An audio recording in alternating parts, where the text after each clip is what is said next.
Bonjour à tous et bienvenue pour cet épisode numéro 326 du Basket Lab, le laboratoire du jeu. Et aujourd'hui, c'est le 18e numéro de la syllabe, notre top 100 joueurs NBA 2024, top 100 participatif avec aujourd'hui Jérémy de QI Basket qui se joint à nous. Et puis, comme d'habitude, pour soutenir le podcast, iTunes, Spotify, YouTube, petit like ou petites étoiles. Bienvenue dans le Basket Lab.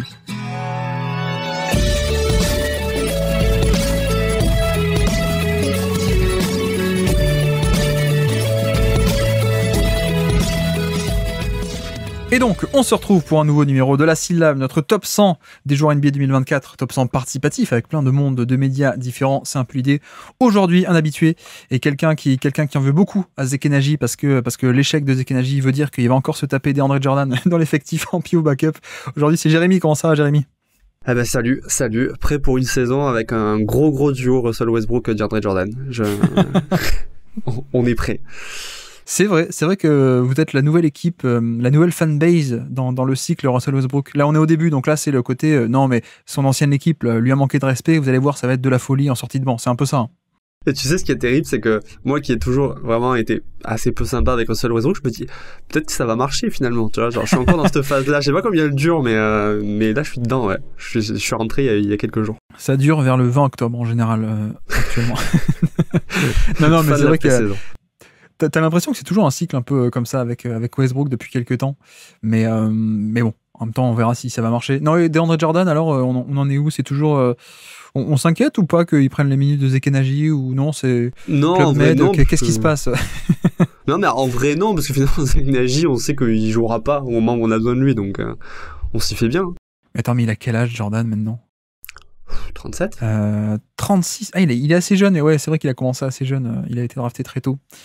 Mais je trouve que tu vois, son âge sur le passeport, il a marqué 36. Enfin, toi, tu sais, hein, t'as vu les matchs de Denver, mais j'ai l'impression qu'au niveau de ses jambes, il a marqué 48. On est d'accord. Hein. Mais l'année dernière, il y a eu quelques matchs où je me suis dit, en vrai, est-ce que c'est si catastrophique ? Et tu sais ce que c'est le pire, c'est que j'ai décortiqué un match de Wemby contre Denver. Ah ben, il pose des problèmes à Wemby en termes d'écran à l'expérience ou des trucs comme ça. Il le bloque pour aller protéger le panier. Enfin, tu vois, je me moque un peu, mais il a quand même réussi à embêter Wemby un peu, quoi. Ouais, et puis des fois, même sur des passes et tout, j'attends, mais il sait faire ça, Diandre ? Donc je sais pas. En vrai, je m'y suis fait. Ça va. Ouais, c'est pas le pire. Ouais, tu vois, genre je me suis moins fait au départ de KCP, mais par contre, là, ça fait 3 ans avec Diandre. Là, c'est l'habitude, quoi. Alors, si c'est pas le pire, c'est qui le pire que t'aies jamais eu en tant que fan de Denver, on va dire, dans les époques où c'était compétitif, on va dire. Mais non, mais en fait, je pense que le joueur qui m'a le plus épuisé, je pense que c'est Will Barton, en fait. Ouais, on est d'accord. On est d'accord.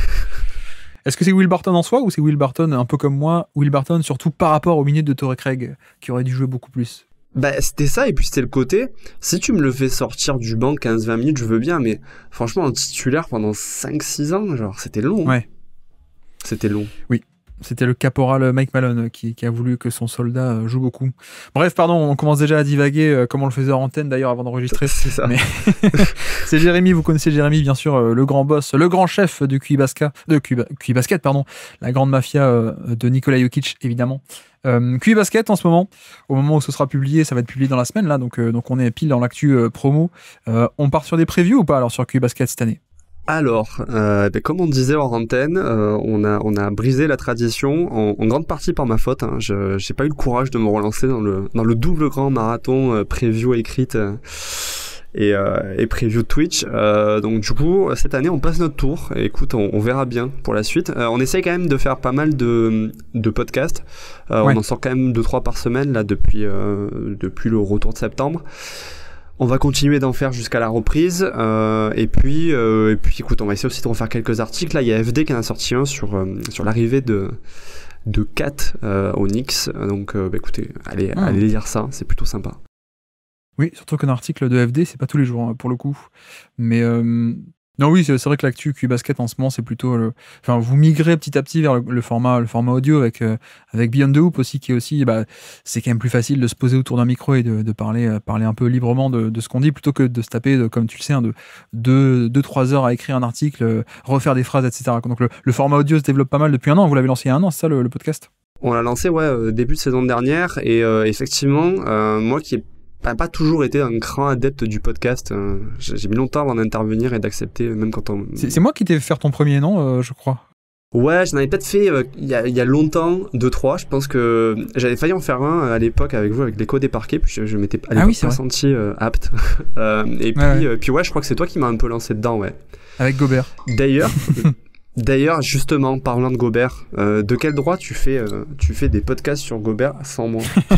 C'est vrai. Bah, d'ailleurs, transition parfaite, tu vois que tu n'as pas eu Gobert cette année.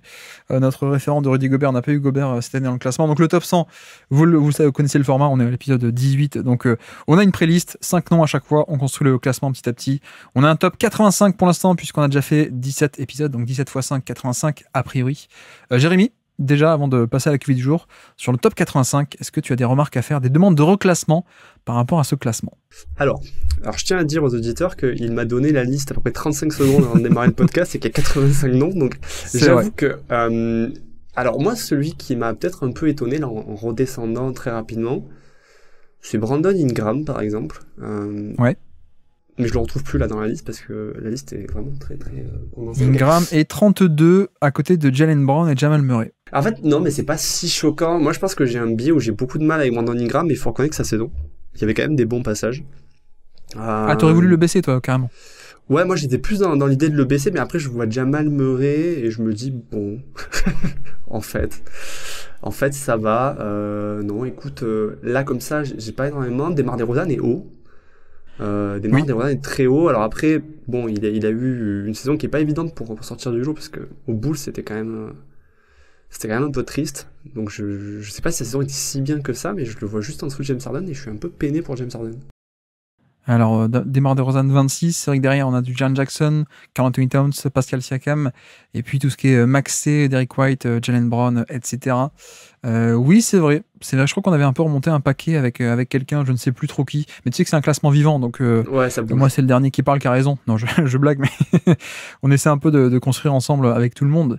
Mais oui, mais un peu, tu vois, dans cette zone-là aussi, on a un auditeur qui nous en parlait par rapport, je crois que c'est sur YouTube, par rapport... Maxey par rapport à Jaylen Brown, tu vois, est-ce qu'au final Jaylen Brown n'est pas classé un peu bas dans ce groupe-là par rapport, ou alors est-ce que Maxey est pas un peu haut, parce que tu vois Maxey, ok, on a un bon scoring un peu dynamique, mais pas ultra efficace non plus. Alors ok, un gros volume, mais on n'a pas non plus un passing créatif de fou, on n'a pas trop de la défense, et au final je trouve que quand on fait un peu le comparo, Jaylen Brown avec tous les défauts qu'on peut parfois lui trouver, en tout cas les défauts qu'on est obligé de mettre en avant par rapport à d'autres qui le surestiment parfois un peu en tant que méga superstar. C'est vrai qu'en fait, Jaylen Brown, c'est un peu une version de Maxey beaucoup moins dynamique, donc peut-être un peu moins créateur de jeu de par le scoring dynamique, mais même niveau d'efficacité, même volume, et plus de défense et plus de variété aussi, peut-être un peu, on commence à le développer. Je sais pas, qu'est-ce que tu penses un peu de cette zone-là, quoi? Alors moi, ça me choque pas qu'ils soient dans les mêmes eaux. Je sais honnêtement, là comme ça, à chaud, je sais pas qui je place au-dessus l'un de l'autre. Je suis d'accord avec toi, il y a un peu plus de création chez Maxey. Moi, j'ai tendance à valoriser quand même beaucoup la création, même si c'est pas exceptionnel. Donc ça me choque pas de le voir en dessous. Mais en fait, j'ai l'impression qu'effectivement, là où ça choque en général, c'est quand il y a des cassures dans le classement. Et j'ai l'impression que par exemple, dans moi, ce que je pointais autour de DeMar DeRozan, en fait, c'est le moment où il y a une cassure entre vraiment des quasi franchise players ou alors des joueurs vraiment élites dans quelque chose et des joueurs un peu plus all-around et qui sont déclinants ou qui stagnent. Et là, c'est un peu pareil dans la zone Maxey, Jaylen Brown. J'ai l'impression que c'est un peu des joueurs qui font beaucoup de volume en soi, mais ensuite quand tu regardes l'efficacité, tu es un peu déçu.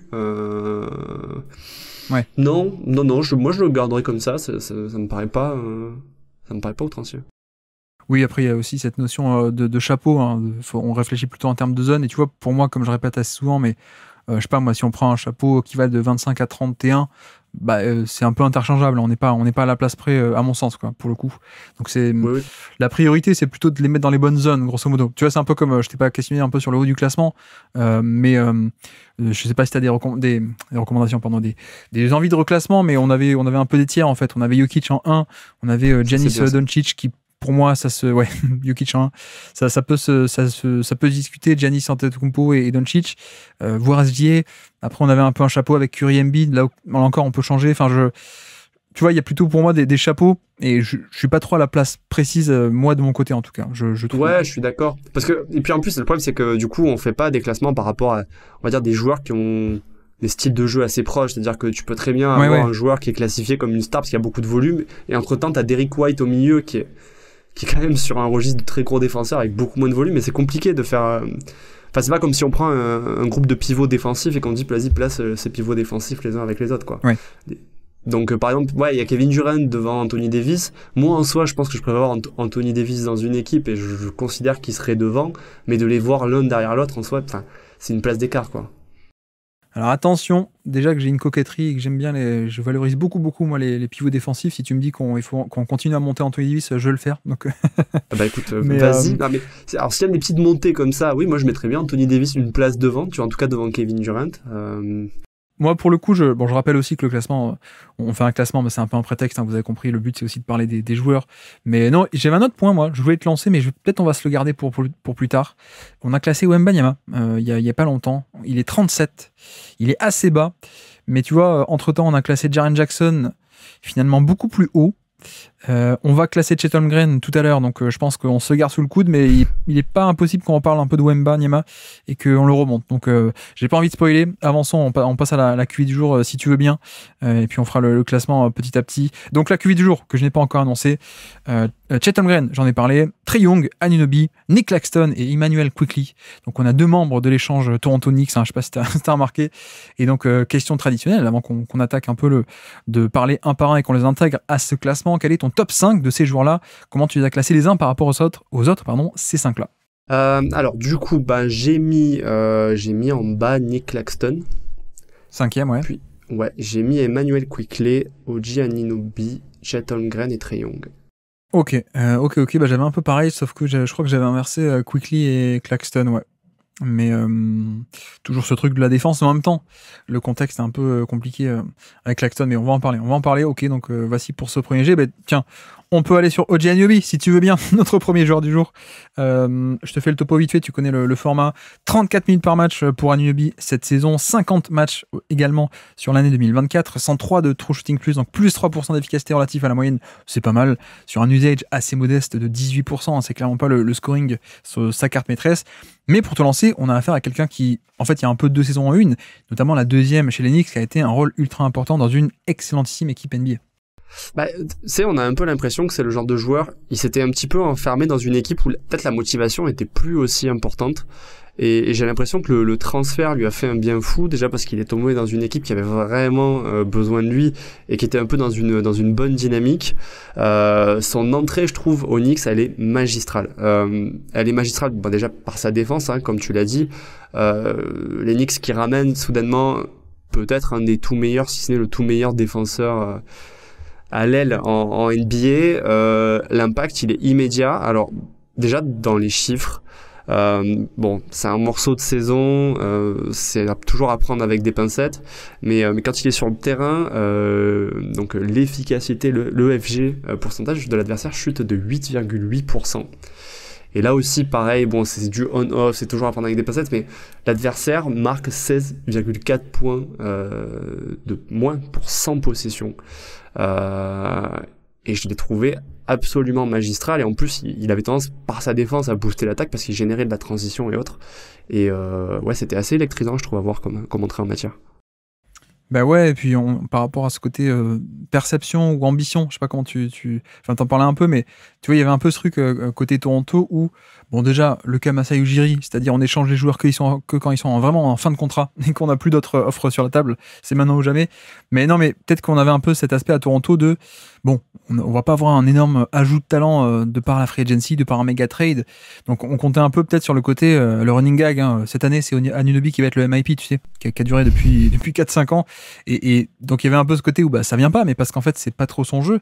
Et je te rejoins qu'en fait il arrive au Knicks, et au Knicks on va pas lui demander du tout ça en fait. Il y a pas ce côté attente, et donc il y a pas non plus ce côté déception de scoring, de création qui ne vient pas. C'est juste on a pris un joueur qui notamment est là pour la défense, comme tu l'as dit, une défense d'élite, et en plus une défense assez polyvalente. Tu vois, je trouve qu'il apporte pas mal et on va le voir avec Towns encore plus, je pense, l'an prochain, mais il apporte aussi une certaine polyvalence, flexibilité de line-up, parce que c'est un ailier, certes, mais c'est un ailier tellement gros, tellement puissant et tellement avec des bras énormes qu'en fait, il y a un peu ce côté où il peut coulisser légèrement à l'intérieur et offrir des opportunités et des line-up un peu spacing parce que ça reste quand même un extérieur de base, mais tout en étant assez costaud pour tenir un peu tout ce qui est rôle défensif, hormis, bon, c'est pas un immense protecteur de panier à la Robert Covington ou quoi que ce soit, mais en termes de, tu vois, tenir des post-up au moins un peu, comme ça on a le pivot qui est derrière en free safety ou ce genre de choses, il peut le faire. Donc il y a vraiment cet aspect très complet de c'est un défenseur extrêmement compétent, élite et polyvalent qui a été mis entre les mains d'un coach défensif et qui s'est régalé en fait. Ouais, c'est ça. Et puis, il y avait des associations un petit peu qui étaient assez intéressantes. Par exemple, celle avec Isaiah Unterstein ou ce genre de joueur qui, mine de rien, apportait défensivement de beaux compléments. Moi, je trouve où il a brillé, c'est justement qu'à la fois, collectivement, en fait, il aidait à améliorer la protection de cercle. Et en même temps, il faisait ce pourquoi il est extrêmement fort, c'est-à-dire de la belle défense sur l'homme et des close-out absolument incroyables. Et en général, Anunoby, c'est un joueur qui fait chuter certains bons tirs, dont notamment les corners free, et les tirs dans le 3 points au corner, et ça s'est énormément ressenti sur la défense des Knicks, quoi. Oui, et puis il y a aussi un autre aspect où il était excellent, enfin où il est excellent, c'est le playmaking défensif. Donc il peut faire un peu de contre par rapport à la protection de panier, mais comme dit, pour moi c'est pas un mec qui va être génialissime off-ball. Par contre, il y a tout ce qui est interception. Et là, on a vu un mec qui a pu être déployé un peu sur tout l'aspect de, tu fais les stunts, donc je viens aider depuis l'aile, je coulisse, je bouge l'espace et puis je reviens, ou les lignes de passe, en tout cas, il a des mains extrêmement puissantes et extrêmement rapides aussi. Et en fait, ça a été un ajout fabuleux parce que t'as remplacé R.J. Barrett, et Quickly aussi, mais surtout R.J. Barrett il lui a pris un peu de facto ses minutes sur l'aile. Et Barrett, c'était un mec qui en défense collective était plutôt neutre, on va dire, relativement neutre, et notamment pas trop cet aspect de playmaking défensif. Mais pourquoi c'est hyper important, c'est que ça fait partie aussi de l'ADN des Knicks qui vont jouer ce fameux jeu des possessions où le but c'est aussi notamment un peu d'influer sur à quel point toi tu as plus de possessions que l'adversaire, et donc pas seulement bien défendre les tirs, mais faire en sorte que tu vois il n'y ait pas de tir à la fin de la possession, quoi. Donc il y a interception, il y a les rebonds aussi sur lesquels on peut influer par rapport au nombre de possessions que toi, ton nombre de cartouches par rapport à l'adversaire. Et bref, ce que je veux dire, c'est que en un sens, c'est un peu ça a été le fit parfait en termes de schéma, en termes de polyvalence, et en plus sur ce côté philosophique c'est aussi un mec qui va être génialissime sur le playmaking défensif. Tu vois, il a plus de 2% de steal percentage, qui est un peu la barre symbolique des intercepteurs d'élite, on va dire. Et ça fait quand même beaucoup de bien. Donc on a vraiment un profil défensif extrêmement valuable. Et qu'est-ce que t'en pensais alors de son attaque alors cette année? À Toronto, je trouve que la saison était plutôt moyenne. Et c'est pour ça que je parlais aussi de contexte, et je trouve que cette notion de contexte sur la plupart des joueurs dont on va parler aujourd'hui, elle se ressent énormément. Quand il est arrivé aux Knicks, en comparaison, en vrai il y a eu de très belles soirées avec des grosses pointes au scoring, et je pense que la dynamique était plutôt bonne, le shooting était relativement supérieur à ce qu'il a produit sur le reste de sa saison. Et puis, vu que c'est quand même une équipe qui a eu beaucoup d'absences, du coup, il y avait des matchs où il prenait de la proportion et c'était plutôt réussi, que ce soit effectivement par son shoot, même dans des attaques de cercle. Il a quand même quelques moves, tu sais, par exemple ce spin move, etc. Et finalement, entre ça et son jeu de coupe, je trouve la saison, pareil, au Knicks, assez supérieure à celle qu'on a vue à Toronto.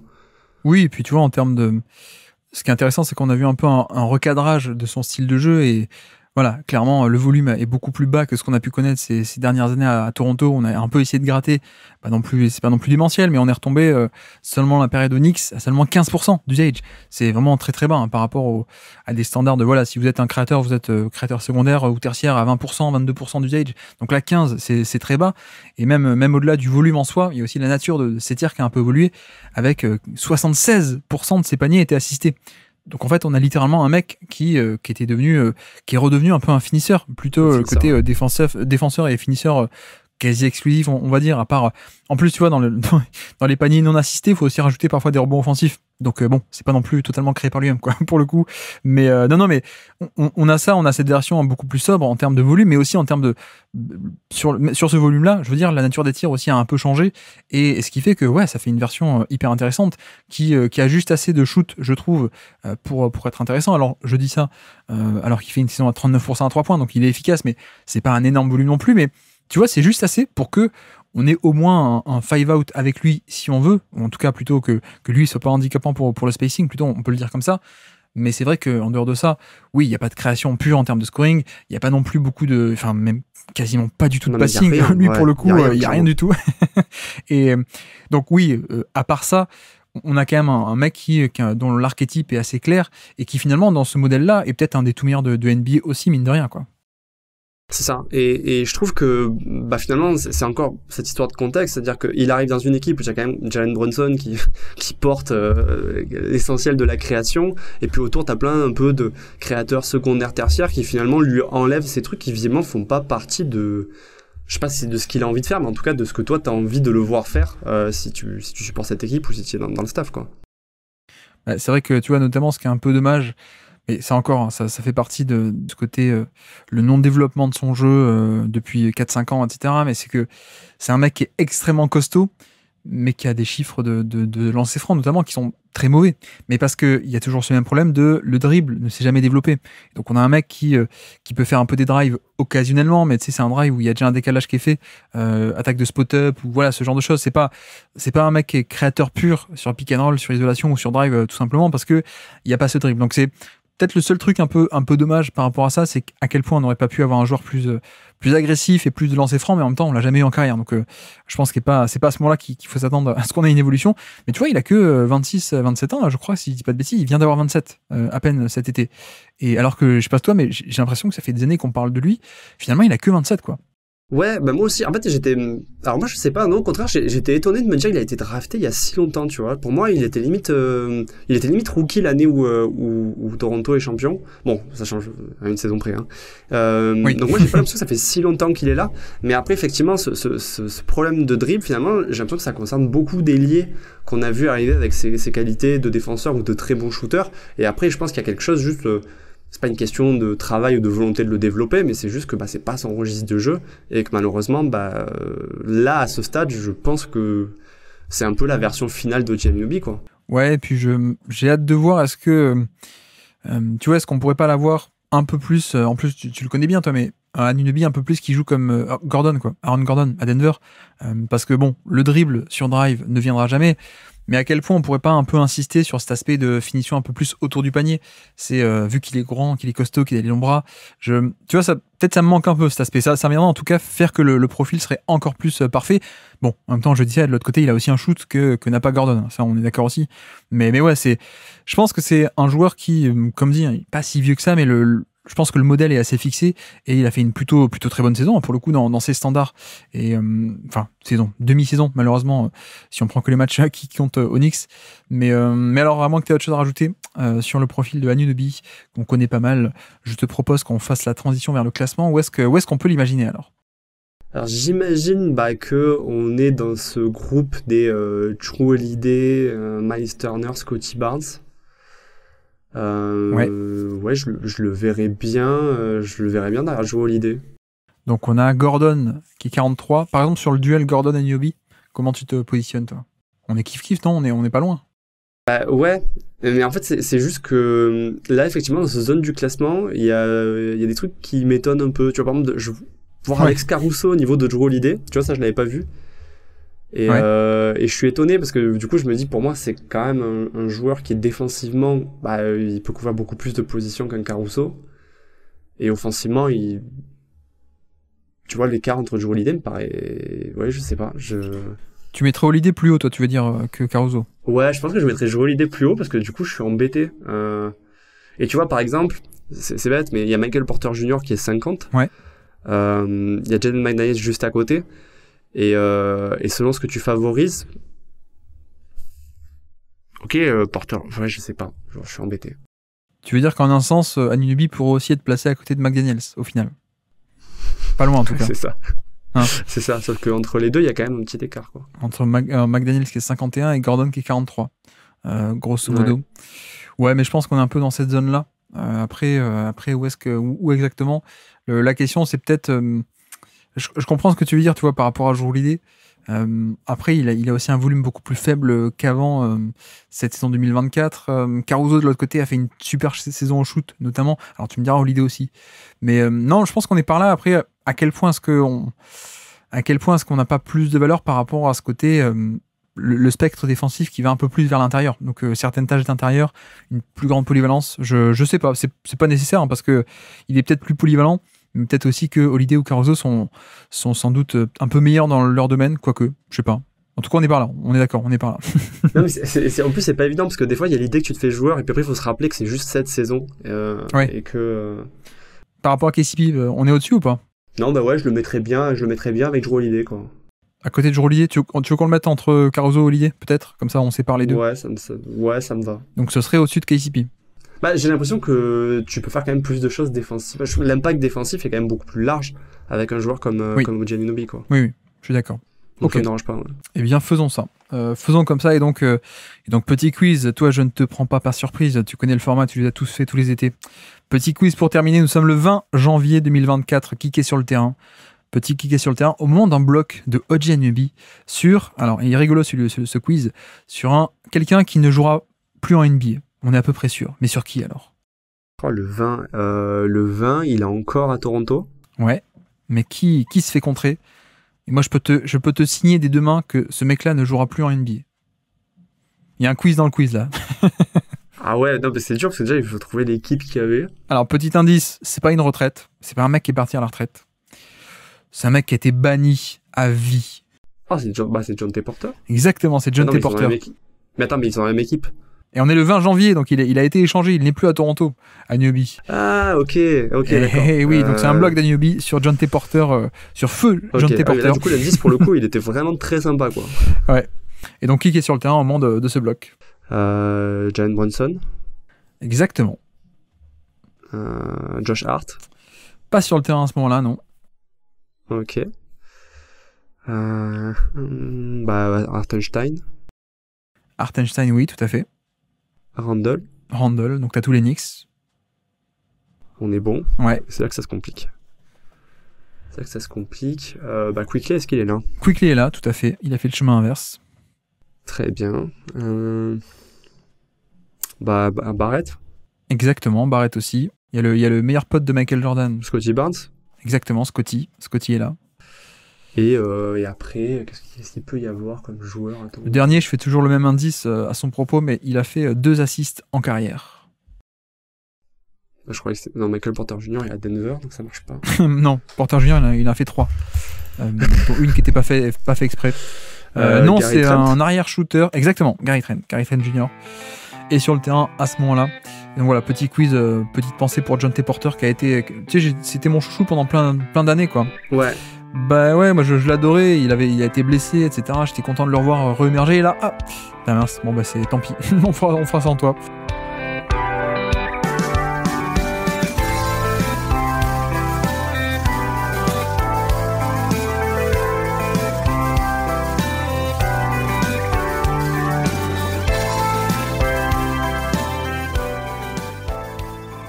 Et donc on avance, passons à notre deuxième joueur du jour. Bah tiens, on peut aller sur Quickley, justement. On peut enchaîner les Knicks Raptors. Quickley, 29 minutes de jeu par match cette saison au global, en moyenne, 68 matchs.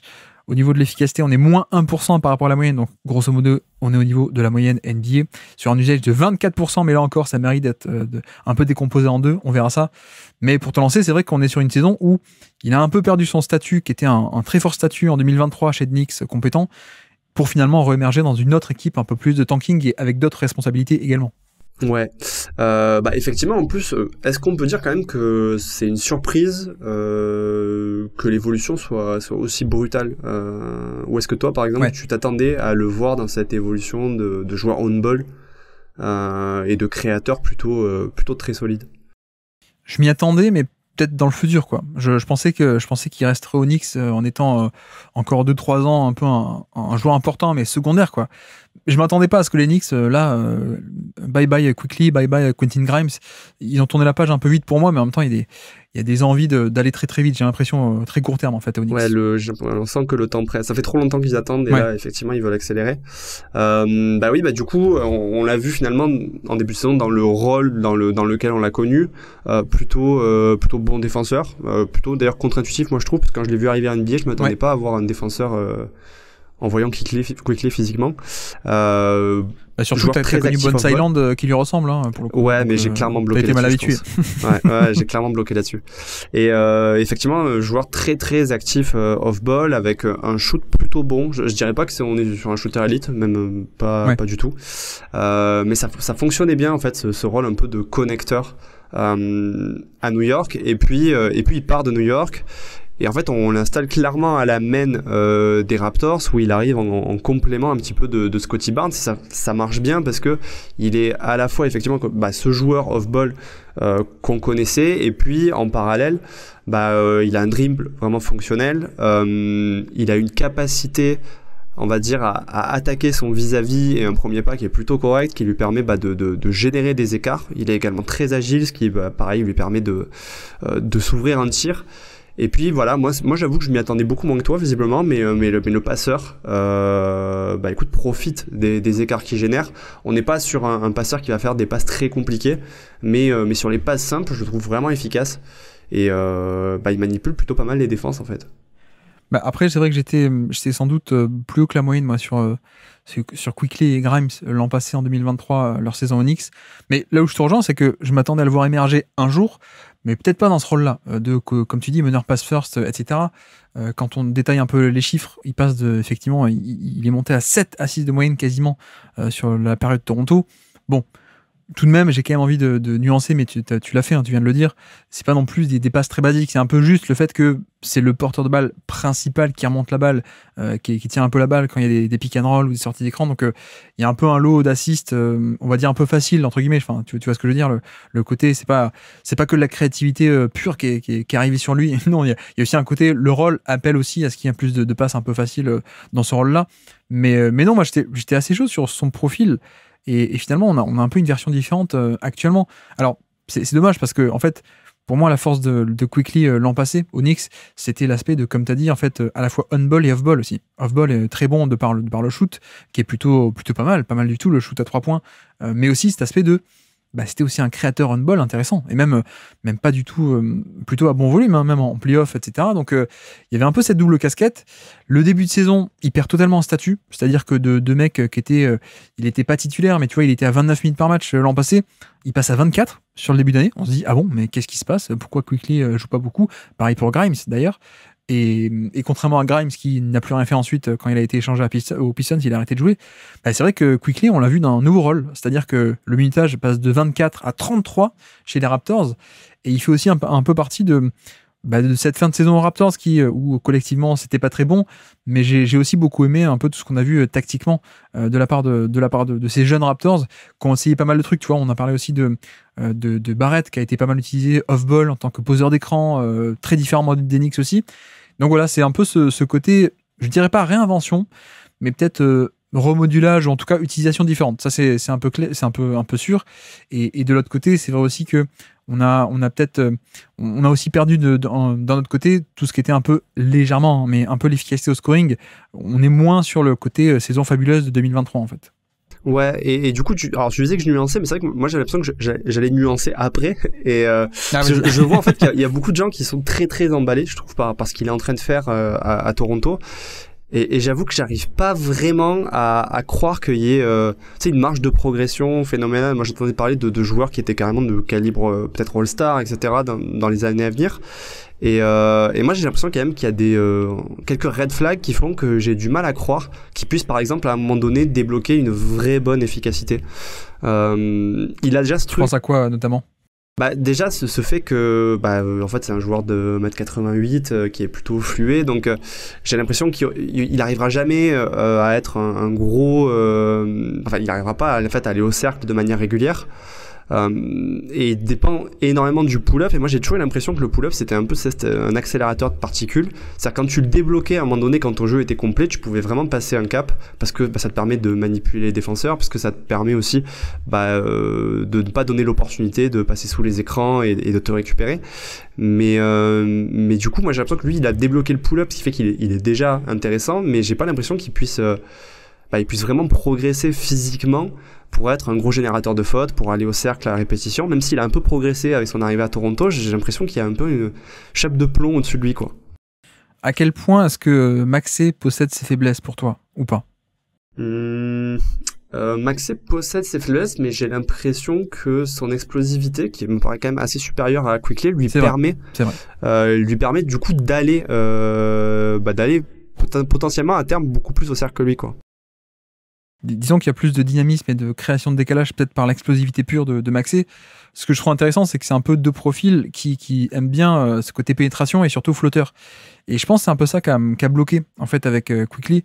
Le côté, tu vois, il était efficace au Knicks, il est plus trop deuxième partie aux Raptors. Pourquoi? Parce que, comme tu dis, c'est un mec qui a des limitations physiques, et donc le drive marche parce que on va pas jusqu'au panier, on s'arrête un peu avant. Donc la fameuse zone des flotteurs, hein, on prend les chiffres, il prend beaucoup plus de tirs dans la short mi-distance, donc la zone des flotteurs, que sous le panier. Donc ça, effectivement, c'est peut-être un peu un problème, surtout quand on vient coupler au fait qu'il n'y a pas non plus des tonnes de lancers francs provoqués. Il est dans la moyenne, mais pas beaucoup plus que ça, quoi, au final. Et le truc, c'est que le mi-distance panne énorme à Toronto. Donc, c'est que 20 matchs, c'est que 30 matchs, 38 matchs. Donc, pas un échantillon non plus énormissime, mais effectivement, la zone des flotteurs, il était à 51% en début d'année, même l'an passé, c'est tombé à 35%. Donc, une panne sur le flotteur. Et puis, même au niveau des longs tirs de points, il était à 40% en début de saison. Il est retombé à 33%. Bon, voilà, c'est vrai qu'il y a peut-être un peu cette limite à long terme. Je sais pas, mais je suis quand même assez intrigué parce que je me dis, si vraiment le pull-up fonctionne et fonctionne assez bien, si on a le passing qui continue de se développer et d'être mis dans de bonnes conditions, si on retrouve un peu ce côté drive, non pas driver d'élite, mais au moins un peu intéressant avec ce flotteur et cette pénétration un peu agilité fluide, j'avoue que je suis... Bon, on n'est pas là pour discuter de son potentiel, mais moi j'aime bien, quoi. J'aime bien un peu ce profil qui, je te rejoins, n'est pas non plus All-NBA évident, quoi. Ouais, c'est ça. Non, mais c'est ça. Mais c'est vrai que du coup, ouais, j'ai vu beaucoup de contenu se créer autour d'Emmanuel Quickley et je comprenais en fait effectivement les éléments qui étaient mis en avant et malgré tout, je trouve que là, ce qu'il a produit à Toronto, enfin, j'ai un peu peur qu'il y ait cet effet de surprise du joueur qu'on n'attendait pas dans ce registre, dans une équipe qui est pas forcément beaucoup scoutée parce que c'est une équipe de fond de tableau, ventre mou. Mais est-ce que tu vois, il peut... Alors oui, effectivement, c'est pas le but de ce podcast de parler de ça, mais voilà, je sais pas si sur le long terme, quand on va s'habituer à ça, on va pas aussi mieux le défendre et du coup, ça va pas rester assez faible en efficacité globale, quoi. Oui, non, mais ça fait aussi partie de ce podcast, hein. On parle de 2024, il a fait des bons chiffres, etc. Mais est-ce que vraiment il a été passé révélateur de première option d'équipe dans une bonne équipe? Ça, c'est pas non plus, c'est pas dit, quoi. C'est effectivement, je te rejoins que, bon, il a un peu explosé en volume, mais dans un Toronto qui jouait pas grand-chose. Donc on va pas attribuer la même valeur que, effectivement, s'il avait fait ça aux Clippers ou à Denver, on est d'accord. C'est un peu l'idée, effectivement. J'étais en train de regarder sur Drive.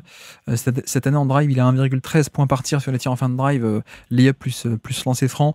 Effectivement, c'est dans la moyenne, grosso modo. Donc c'est un peu... on est autour de, tu vois, Kobe White, Anthony Simmons, Desmond Bane, voilà, à ce niveau-là. Et puis, je crois qu'on a à peu près tout dit sur Quickley. Non, juste précis aussi, 39% à 3 points. C'est quand même pas mal sur un bon volume en plus, hein, de 3 points cette année. Et ça sauve un peu ce côté, le flotteur qui était en panne, que le 3 points rentre pas mal. Bref, niveau classement, où est-ce qu'on va alors, avec ce cas un peu atypique? Moi, en fait, je le mets peut-être dans autour d'Austin Reeves. Austin Reeves 56. Donc Austin Reeves qui est 56, ouais. Entre Austin Reeves et D'Angelo Russell. Ouais, donc c'est grosso modo ce qu'on appelle depuis le début notre zone des créateurs un peu secondaires, quoi. Ouais, des mecs c'est un peu ça. Ouais. Et c'est plus ou moins ce qu'il est, mais non, parce que l'association avec Scottie Barnes fait que... Est-ce qu'il est créateur primaire aujourd'hui? Je pense pas. Je pense qu'il est primaire, mais pas avec des résultats, tu vois, on peut pas le comparer, je sais pas moi, un Mitchell ou des mecs comme ça, quoi. Mais il est un peu primaire de facto à Toronto parce que, quoique, même je te dis ça, mais même à Toronto, le volume il est à 24%. Donc c'est pas non plus tant que ça, hein, pour le coup, le volume de scoring à Toronto. Donc ça me va de le mettre par là, ouais, un peu, on a du Reeves, Russell, Mike Conley, du CJ McCollum. La question c'est jusqu'à quel point est-ce qu'on descend dans cette toi, initialement, zone. tu l'aurais mis où? Je visais un peu cette zone et plutôt peut-être le bas de la zone. Tu vois, parce qu'il y a plein de joueurs comme ça, un peu imparfaits peut-être. Soit ils sont pas efficaces, soit ils sont pas bons défenseurs de type McCollum. Mais tu vois, pour moi, un McCollum a sans doute plus d'impact offensif. Il fait plutôt une bonne saison d'efficacité, et puis création, et puis dans une équipe qui est compétente aussi. Je sais pas, je le mettrais peut-être par là, ouais, peut-être par là. Ou alors on a aussi une zone tout en bas, Tyler Hero, Kobe White, Anthony Simmons. Est-ce que tu penses qu'il est plutôt dans ce groupe-là? Ou plutôt zone Mike Conley, Austin Reeves? Ah, là, je trouve ça un peu injuste. Quoique, après, Anthony Simons, honnêtement, je crois que j'ai un peu déconnecté de la saison de Portland, donc j'ai pas une idée très claire de ce qui s'est passé en 2024. Non, mais tu vois, c'est vrai que quand on y réfléchit, est-ce qu'il devrait être beaucoup plus haut que Kobe White, par exemple, ou Hero? Peut-être pas. Hein. Moi, tu sais qu'en fait, il y a des noms, tu vois, à chaque fois, il y a des noms où je me dis, ah bah tiens, là, je le mettrais bien là, puis je regarde un peu plus haut et je me dis, non, mais tu vois, par exemple, j'ai du mal à mettre devant Michael Ney, ça m'embête quand même. Parce que c'est tellement propre. Et du coup, là, dans ce que j'avais proposé à la base, je le mettais dans Michael Ney, ça me gênait un peu. Mais en même temps, D'Angelo Russell, même si sa saison est bonne. Non, mais tu vois, la comparaison avec Kobe White. Ou alors, c'est peut-être Kobe White qui est Bah bas, ouais, Kobe White. Mais ça me dérangerait pas de le mettre là-dedans. Hein. Kobe White, Tyler non, Hero. Non plus, hein. Ouais. C'est pas choquant.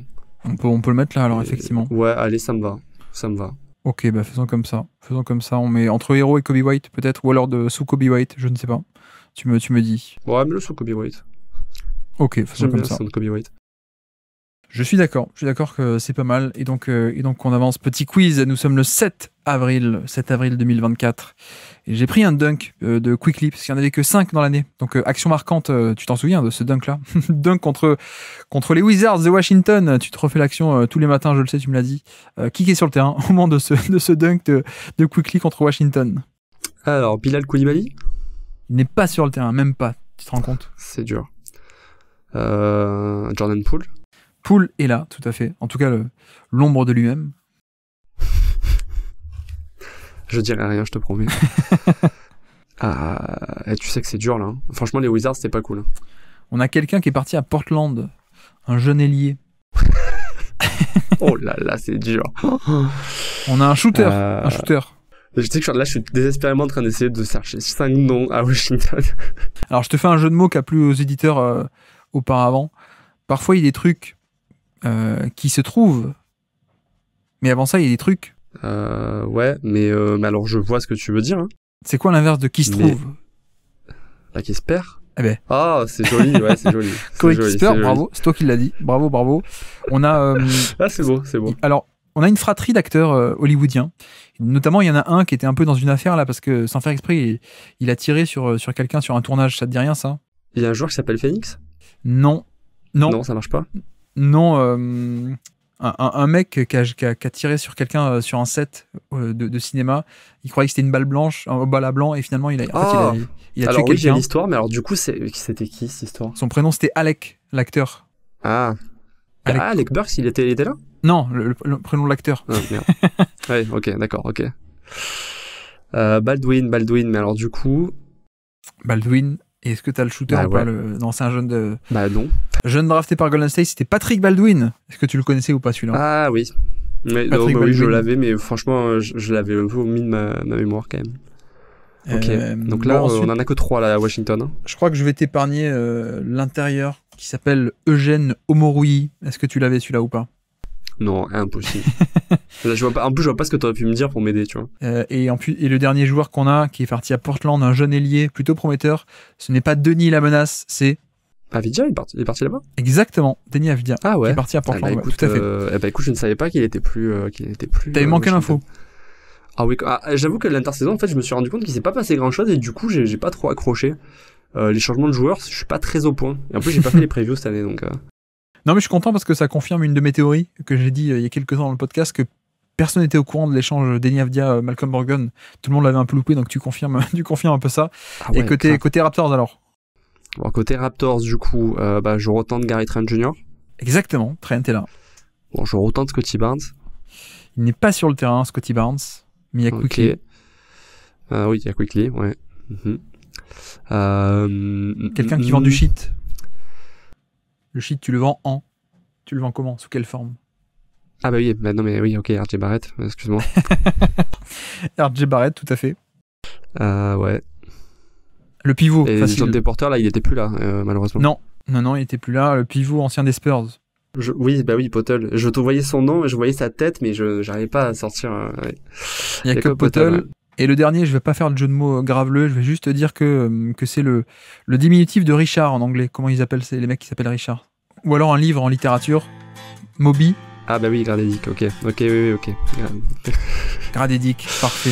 Ouais, bon, c'est le quiz dur du jour, hein, pour le coup, celui-ci. Wow, ouais, là, vraiment, j'ai souffert, hein, je te jure, je transpire et tout.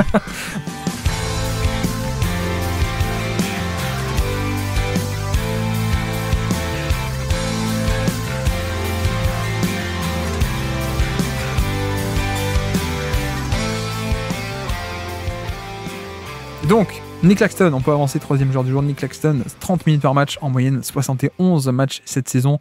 Plus 8%, 108 de true shooting, plus 8% d'efficacité relative à la moyenne, sur un usage de 16%, qui est assez modeste, hein, évidemment, pas beaucoup de scoring. C'est vrai que pour te lancer, on a affaire à un bon joueur, mais qui est forcément très difficile à juger dans une saison à ce point, dans le marasme en fait des Nets. En fait, si tu regardes juste le côté un petit peu statistique, tu te dis que finalement, par rapport à ce qu'il a fait en carrière, sa saison est moins bonne que ce à quoi il nous avait habitués. Et puis après, tu réfléchis à son profil, qui est quand même celui, globalement, d'un rim runner et d'un défenseur extrêmement polyvalent. Et tu te rends compte que, notamment offensivement, il est passé en quelques années d'une équipe où il y avait James Harden, Kyrie Irving et Kevin Durant, à une équipe où il y avait plus James Harden, mais il y avait Kyrie Irving et Kevin Durant. Et puis d'un coup, il s'est retrouvé avec Michael Bridges en go-to guy, et donc forcément pour un joueur qui dépend énormément des autres pour obtenir des paniers faciles, les choses se sont considérablement compliquées, et je trouve que du coup à ce niveau, sa saison elle est plutôt intéressante, parce que dans ce contexte-là, il garde quand même une efficacité plutôt honnête, et il a même, je trouve, une capacité à punir les mismatchs qui est assez intéressante. Tu vois, c'est pas un profil que j'imaginais être capable de faire ça.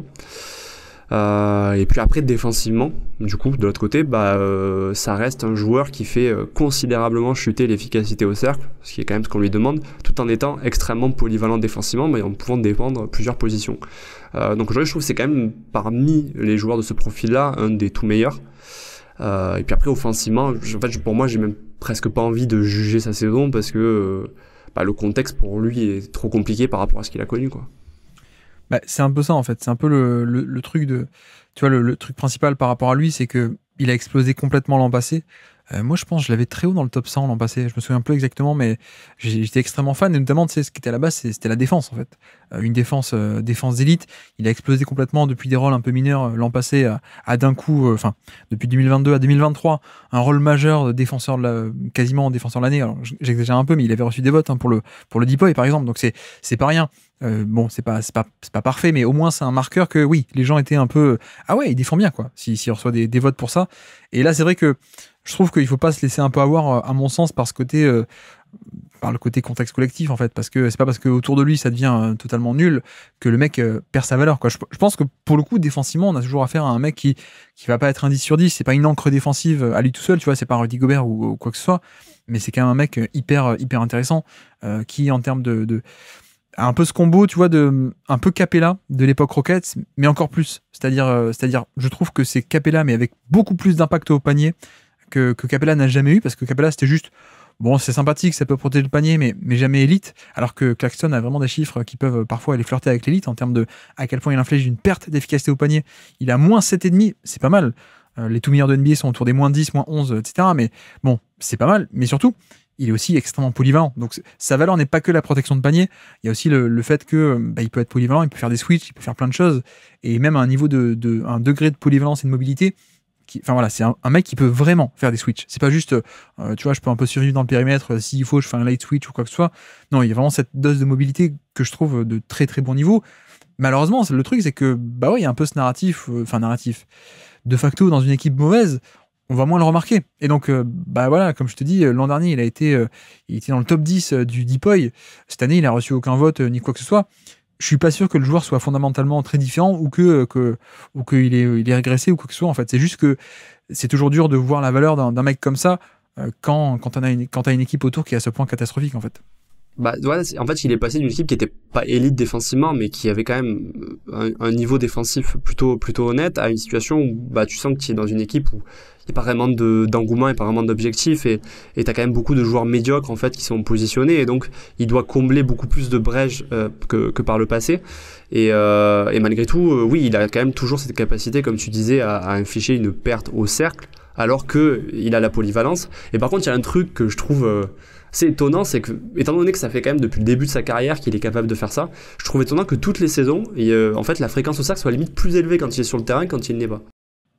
Oui, mais parce que bon, après c'est le côté défenseur de switch aussi. Tu vois, tu vas voir un peu parfois des chiffres de Bam Adebayo, tu te dis, parfois il est sur un switch dans le périmètre, donc il va pas empêcher que dans le dos il y a un cut ou qu'il y a un autre mec qui drive. Donc je pense que c'est un peu comme ça que j'expliquerai moi pour le coup. Mais le côté, tu vois, quand il est au panier, quand il est sous le panier, qu'il affecte pas mal les tirs et l'efficacité adverse, ça me rassure plutôt pas mal quoi pour le coup. Mais non, mais après l'autre aspect, je pense qui est intéressant avec lui, c'est l'attaque. Et le truc à noter, c'est qu'il y a une perte d'efficacité qui est assez notable. C'est-à-dire que bon, on parle pas des mêmes chiffres, on n'est pas dans les mêmes zones que des créateurs, hein, parce qu'évidemment, un mec qui est simplement un finisseur va avoir des efficacités beaucoup plus grandes, mais tu vois, mine de rien, il passe de quasiment plus 20% relatif à la moyenne à seulement plus 8 ou 9. Bon, c'est une perte assez notable, surtout que ça faisait 2 saisons qu'il était à des chiffres très très hauts, de vrais catch and finisher d'élite, hein, grosso modo. Là, c'est moins efficace. Donc là, première chose qu'on pourrait se dire, c'est, ah tiens, en général, un mec dans une équipe dépeuplée dont l'efficacité perd un peu, c'est peut-être qu'il a été un peu plus testé en termes de créateur ou quoi que ce soit. Et en fait, pas tant que ça. Hein. Pas tant que ça, parce que tu vois, un indicateur assez simple, à quel point ses paniers étaient assistés, bah c'est comme avant. On est à 73% de ses paniers assistés, c'est exactement comme avant. Donc en fait, c'est pas juste qu'il a plus été testé en tant que créateur et donc il y a eu du déchet. En fait, la raison, c'est juste qu'il a joué avec des coéquipiers qui étaient assez mauvais et donc qui n'ont pas pu le mettre en position de faire du catch and finish au panier. Et tu regardes l'efficacité, notamment l'efficacité à 2 points et donc spécifiquement au panier, elle chute de quasiment 80% à 73% d'une année à l'autre. Et là, pour le coup, c'est même pas lui qui a testé un peu de se créer son tir, de faire des drives ou quoi que ce soit. C'est juste que bah ouais, quand tu joues avec Cam Thomas, tu vas pas avoir de passe, ou Michael Bridges, tu vas pas avoir de passe pour faire des dunks faciles. Donc même là-dessus, tu vois, bon, de facto, il produit moins de valeur parce qu'un peu moins efficace, mais c'est même pas trop de sa faute, c'est même pas trop un truc à lui amputer, je trouve, quoi, en fait. Bah, alors là, c'est la question que je peux poser, c'est que quand t'es un joueur qui est extrêmement dépendant des autres pour produire, est-ce que finalement c'est pas aussi quelque chose qu'on doit t'imputer, à savoir que bah oui, c'est en fait ta faute si tu es vraiment à ce point dépendant d'autrui, et du coup quand on va juger ta saison, bah forcément oui, on va te mettre un peu plus bas parce que bah t'as pas développé ton jeu non plus pour être autre chose, quoi. Ouais, si t'as un marteau et que t'atterris entre les mains d'un bricoleur mais qui a juste besoin de visser et qui utilise pas le marteau, bah de facto t'as pas de valeur si tu utilises pas, quoi. Donc ouais, c'est ça, mais je suis tout à fait d'accord avec toi que bah dans l'idée en fait moi ça, je pense en termes de niveau de jeu il est probablement au moins au niveau de l'année dernière, mais par contre ouais, il passe de Michael Bridges et Cam Thomas il est passé à Michael Bridges et Cam Thomas, quoi. Ouais. Non, mais je te rejoins on peut faire la transition vers le classement, hein, si tu veux. Je pense qu'en effet, de facto, il a moins produit dans les faits, mais je te rejoins aussi. Enfin, je pense que tu penses ça aussi, mais la valeur intrinsèque est peut-être supérieure à ce qu'on a pu voir cette saison en termes de production et de performance, et que tu vois, si le mec se fait échanger l'an prochain dans une très très bonne équipe, notamment une équipe compétente, à mon avis, on va pouvoir gratter peut-être 10, 20, 30, 40 places dans le classement. Je sais pas où on va le mettre, mais clairement, c'est un mec qui mériterait d'être dans une équipe qui peut l'utiliser, parce que oui, dans une équipe un peu dépeuplée, il va pas servir à grand chose, alors que je pense que c'est un mec qui apporte pas mal de trucs intéressants. Bref, allons vers le classement. Où est-ce qu'on l'imagine alors? Bah, du coup, par rapport à ce qu'on a dit, moi je le mettrais bien devant KCP.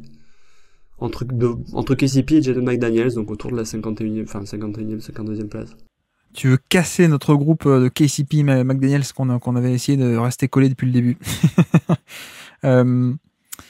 Ouais, alors c'est vrai que j'avais un point de repère, moi, qui était Miles Turner, mais qui en fait est pas loin du tout, hein, par rapport à ce que tu dis. Ouais, Turner est 47. Ouais, au-dessus, ouais. Ouais, de 3-4 places au-dessus. C'était un peu mon point de repère, et je sais pas ce que t'en penses, mais peut-être le mettre un peu plus bas par rapport au fait que la finition pure athlétique, on l'a dit, au panier a été moins utilisée. Et de l'autre côté, Turner a aussi cet avantage d'être un pivot protecteur de panier qui apporte du spacing, donc ça a une belle valeur, quoi. Ouais, c'est ça. Et je trouve qu'en plus, pour le coup, Miles Turner a fait plutôt très belle saison. Ouais, du coup, moi je tendance à mettre au moins en tout cas Nick Claxton derrière, quoi. Donc, tiens, d'ailleurs, on a Michael Bridges qui est derrière KCP et McDaniels. Qu'est-ce qu'on fait de ce duel Claxton-Michael Bridges?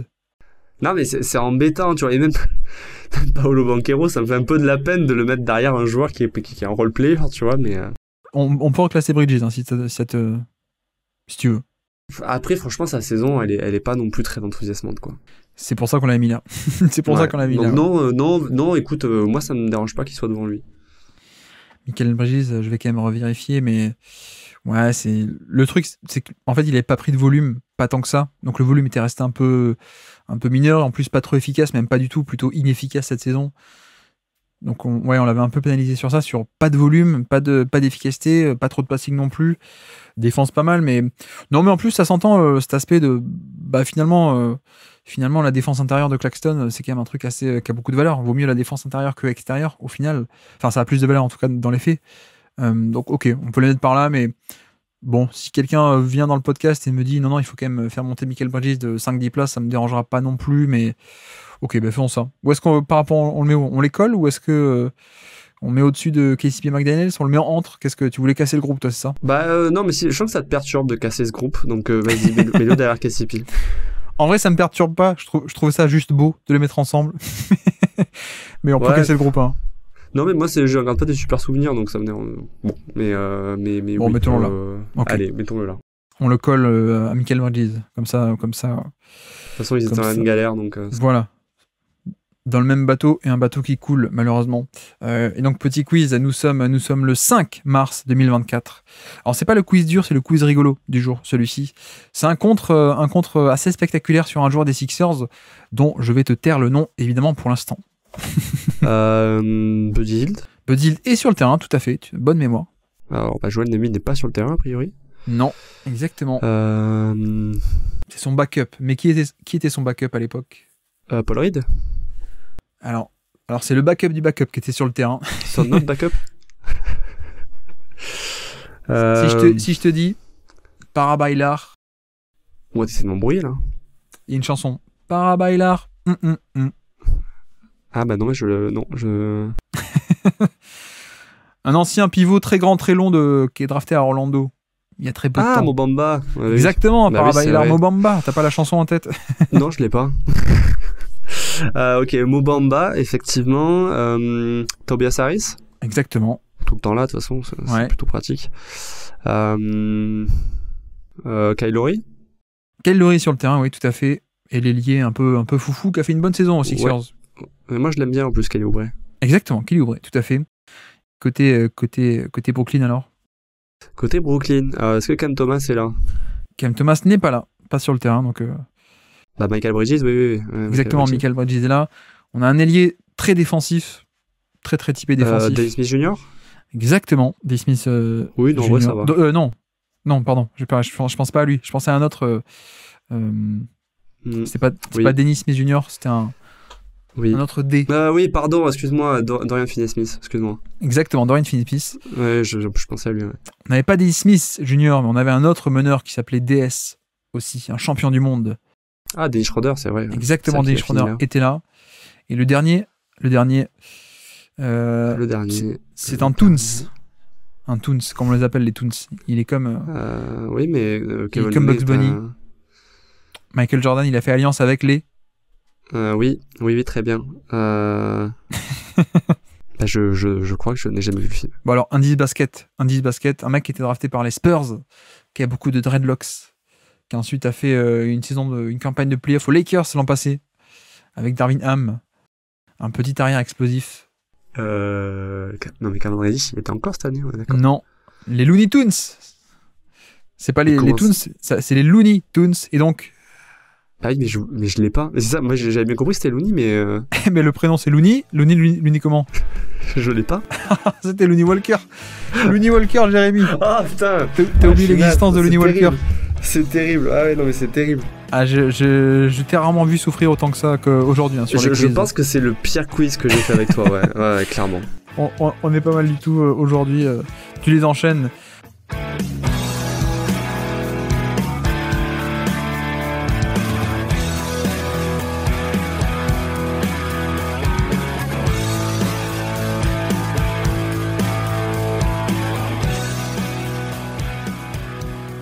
Bref, allons sur notre 4e joueur du jour si tu veux bien. Chet Holmgren, tiens, allons-y, Chet Holmgren. 30 minutes par match pour Chet Holmgren cette saison. 82 matchs, il a fait les 82 matchs. Plus 9% d'efficacité relatif à la moyenne en termes de scoring individuel, c'est très bien. 109 de true shooting plus. Sur 22% d'usage, donc le volume qui est pas mal, mais pas non plus faramineux. Mais bon, pour te lancer, on est vraiment sur une saison rookie d'élite en fait. On est sur une saison rookie d'élite, on est quand même sur une cuvée de pivot qui est assez formidable, je trouve. Ouais.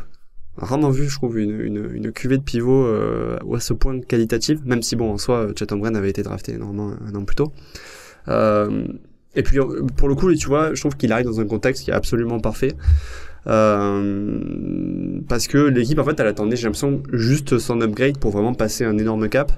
Mais si je dois parler de la saison de Chet Holmgren, je dirais polyvalence défensive absolument phénoménale. À la fois capable effectivement de faire considérablement chuter la réussite près du cercle, alors qu'il a pourtant une capacité à défendre sur plusieurs positions. Je trouve de manière aussi peut-être aussi impressionnante et physique qu'un Nick Claxton, par exemple, qu'on évoquait. Mais mine de rien, le sens du placement et la technique sont vraiment très bonnes. Et puis je trouve une intelligence de jeu qui fait que dans une équipe d'OKC qui a quand même des schémas défensifs plutôt chiadés et plutôt innovants, il s'en sort déjà très bien alors que c'est sa première saison NBA. Et du coup, impact absolument énorme pour un rookie, en fait. C'est assez rare, je trouve. On est vraiment sur ce qu'on appelle une licorne défensive, en fait. Alors, le problème, c'est qu'il tombe l'année où il y a Wembanyama, donc on le voit pas, en fait. Enfin, on l'a vu quand même, mais je veux dire, il y a un côté moins sensationnaliste que ça aurait dû, parce qu'à côté, il y a le monstre all-time, en fait. Mais pour le coup, Chet Holmgren, c'est une vraie licorne défensive, c'est-à-dire le mec qui peut faire des switches et cette polyvalence dans le périmètre absolument géniale, avec tu vois, toute une technique, des fondamentaux, une technique, une précision, un timing dans le périmètre, sur vraiment le savoir-faire, en fait, le savoir-faire défensif. Lui, il a ça, comparé à Wemby. Alors déjà, on commence à parler, voilà, on fait des comparaisons, mais Wemby a plutôt un côté incroyable de volume par ses centimètres, par son envergure, il a une marge d'erreur énorme. Là où tu vois, Chet Holmgren, pour moi, c'est beaucoup plus un mec qui a des fondamentaux parfaits ou impeccables. Donc on a ça d'un côté, mobilité et technique, et de l'autre côté aussi, c'est un mec qui déjà est élite au panier en termes de protection de cercle, en fait. Alors, il évolue aussi dans certains schémas, mais quand on prend les fameux la perte d'efficacité infligée au panier, quand lui défend les tirs autour du panier, il inflige une perte de moins 11%. On est dans le top 5 de NBA, en fait. Moins 11% de perte d'efficacité infligée au panier. Et voilà, en fait, c'est vraiment, si Wembanyama n'avait pas existé, je pense sans doute qu'on aurait parlé de la saison de Chet Holmgren comme absolument extraordinaire, parce que défensivement, c'est génialissime. Et en effet, d'un côté, Wemby a ce côté potentiel beaucoup plus haut, je pense, parce que voilà, les centimètres, c'est un truc qui compte, évidemment. Mais avec Chet, je trouve qu'en fait, on a peut-être un plafond beaucoup moins haut, enfin, en tout cas, un peu moins haut, mais on part déjà d'un peu plus haut en termes de... Le plancher, le niveau minimum a été d'entrée de jeu, je trouve, assez bon, même très très bon. Et encore, là, on a parlé que de la défense, mais là où le profil a aussi énormément de valeur pour moi, c'est que il n'y a pas que la défense, en fait, justement, il y a aussi toute l'attaque qui va avec. Ah, effectivement. Alors après, sur la défense, quand même, moi, Vas-y. C'est pour ça que je pense que le contexte, là aussi, il est encore quand même assez important. C'est que tu joues quand même avec à la fois beaucoup d'excellents défenseurs extérieurs, et même parmi des extérieurs, des joueurs qui ont une capacité, par exemple, comme Jalen Williams, t'apporter une forme de protection de cercle, et je trouve que du coup c'est compliqué de comparer à Wembanyama, parce que oui, il y a ce côté fondamental parfait, mais est-ce que par exemple sa polyvalence défensive, on l'aurait à ce point vu s'il avait été dans une équipe où tu vois, il y a beaucoup de joueurs qui sont là pour un temps assez court en NBA, parce que le niveau de talent et notamment les capacités défensives sont beaucoup plus faibles. Je suis pas sûr que ce serait sorti de manière aussi spectaculaire. Donc oui, le joueur est très abouti, et clairement on est sur une licorne défensive, mais en tout cas on est tellement sur des contextes opposés que je trouve la comparaison des fois pour Wembanyama, elle peut être un peu injuste dans le résultat final, quoi. Oui, tu veux dire, s'il était tombé comme tous les autres rookies draftés très haut, s'il était tombé à Charlotte ou un truc comme ça, on aurait moins vu. Mais bon, après, là, c'est la chance qu'il a, c'est que nous, on évalue un peu le de facto, donc tant mieux pour lui, quoi. Oui, mais je comprends par rapport à la discussion plus générale par rapport à Wemby. Mais oui, ça, c'est... Franchement, je trouve que, en un sens, et je peux aussi lire le truc de l'autre côté, l'aspect de... en même temps, ok, l'équipe est plus compétitive, mais de l'autre côté, tu vois, le fait que pour moi, déjà, en tant que rookie, il soit parvenu non seulement à survivre, mais même à exceller dans des schémas pourtant extrêmement demandants, et une équipe qui était déjà compétitive, hein, on n'avait pas le temps de traîner, d'ailleurs, tu vois, on n'a pas eu le temps de traîner avec Josh Giddey, merci, au revoir Josh Giddey, quoi, tu perds ta place, et puis, alors que Giddey, je pense que peut encore se développer en joueur pas mal, mais il n'y a pas le temps, quoi. Et en un sens, je comprends le côté vers à moitié vide, ou en tout cas ta version, et je suis d'accord, l'aspect on le voit aussi bien parce que l'équipe est à ce point collective et bien construite. De l'autre côté, c'est aussi un marqueur intéressant de voir que le mec arrive avec ses fondamentaux et son bagage, Et le mec ne fait pas que survivre, il excelle et il est déjà au niveau d'une équipe avec des requis et des attentes qui sont très hautes. Donc ça, c'est aussi un aspect hyper important à mon sens, quoi. Ouais, également. Et puis effectivement, l'intelligence d'arriver dans cette équipe d'OKC et d'arriver effectivement à suivre ces schémas et même plutôt à les incarner parce que c'est clairement un peu une pièce maîtresse de cette défense.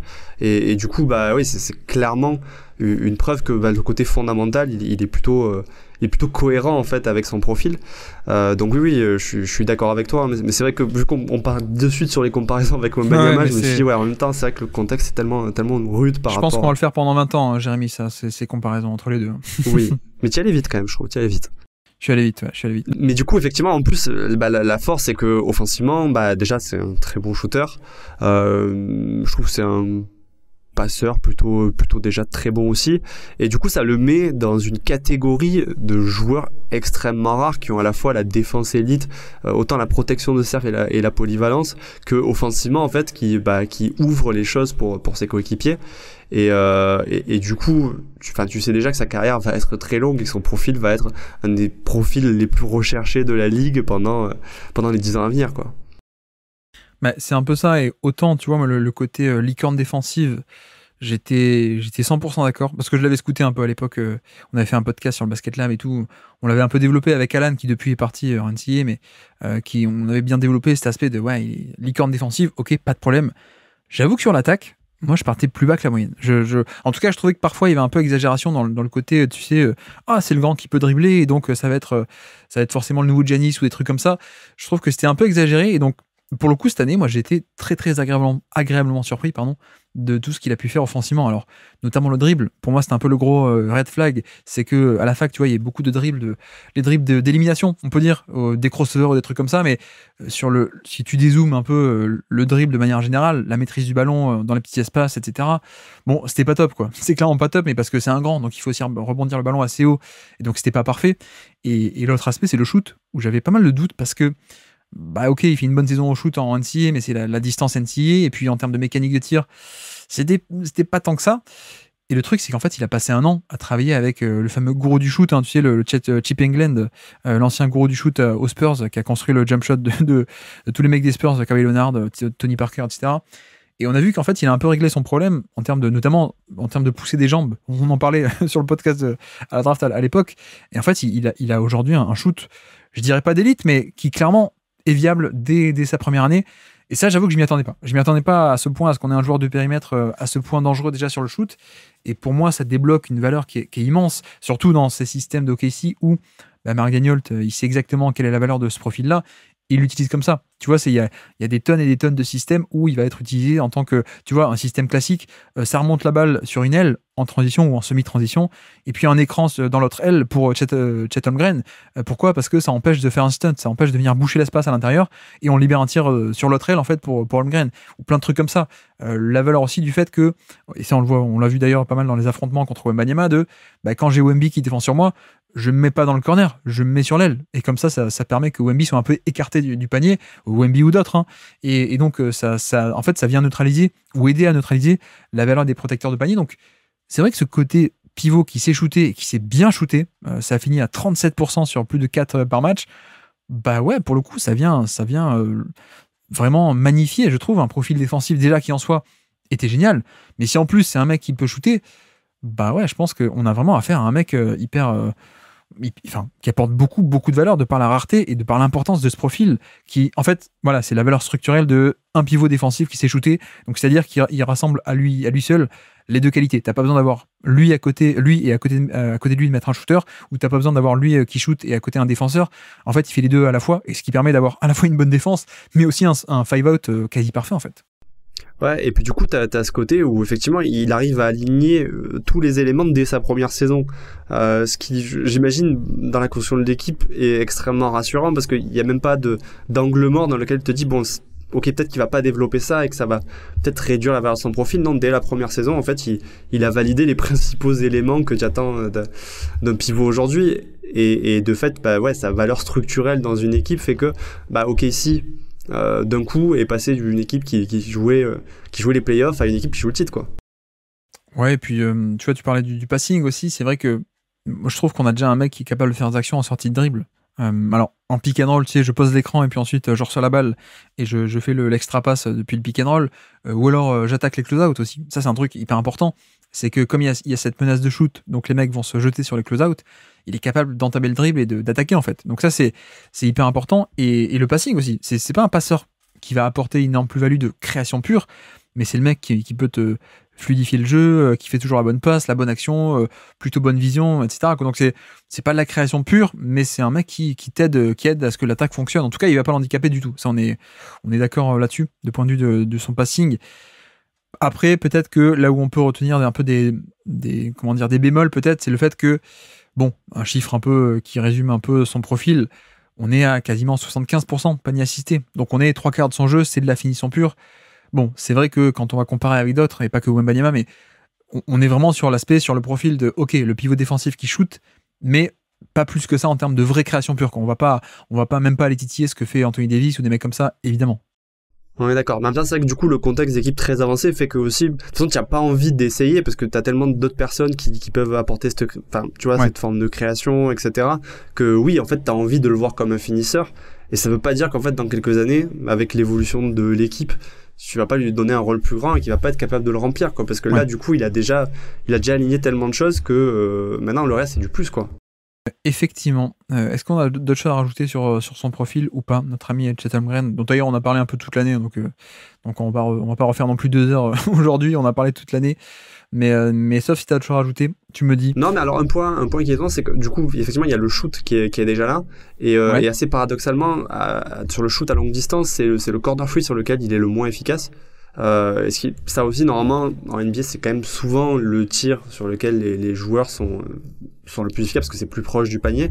Donc là aussi, tu peux imaginer que son pourcentage actuel, en fait, il pourra encore gonfler dans les années à venir, quoi.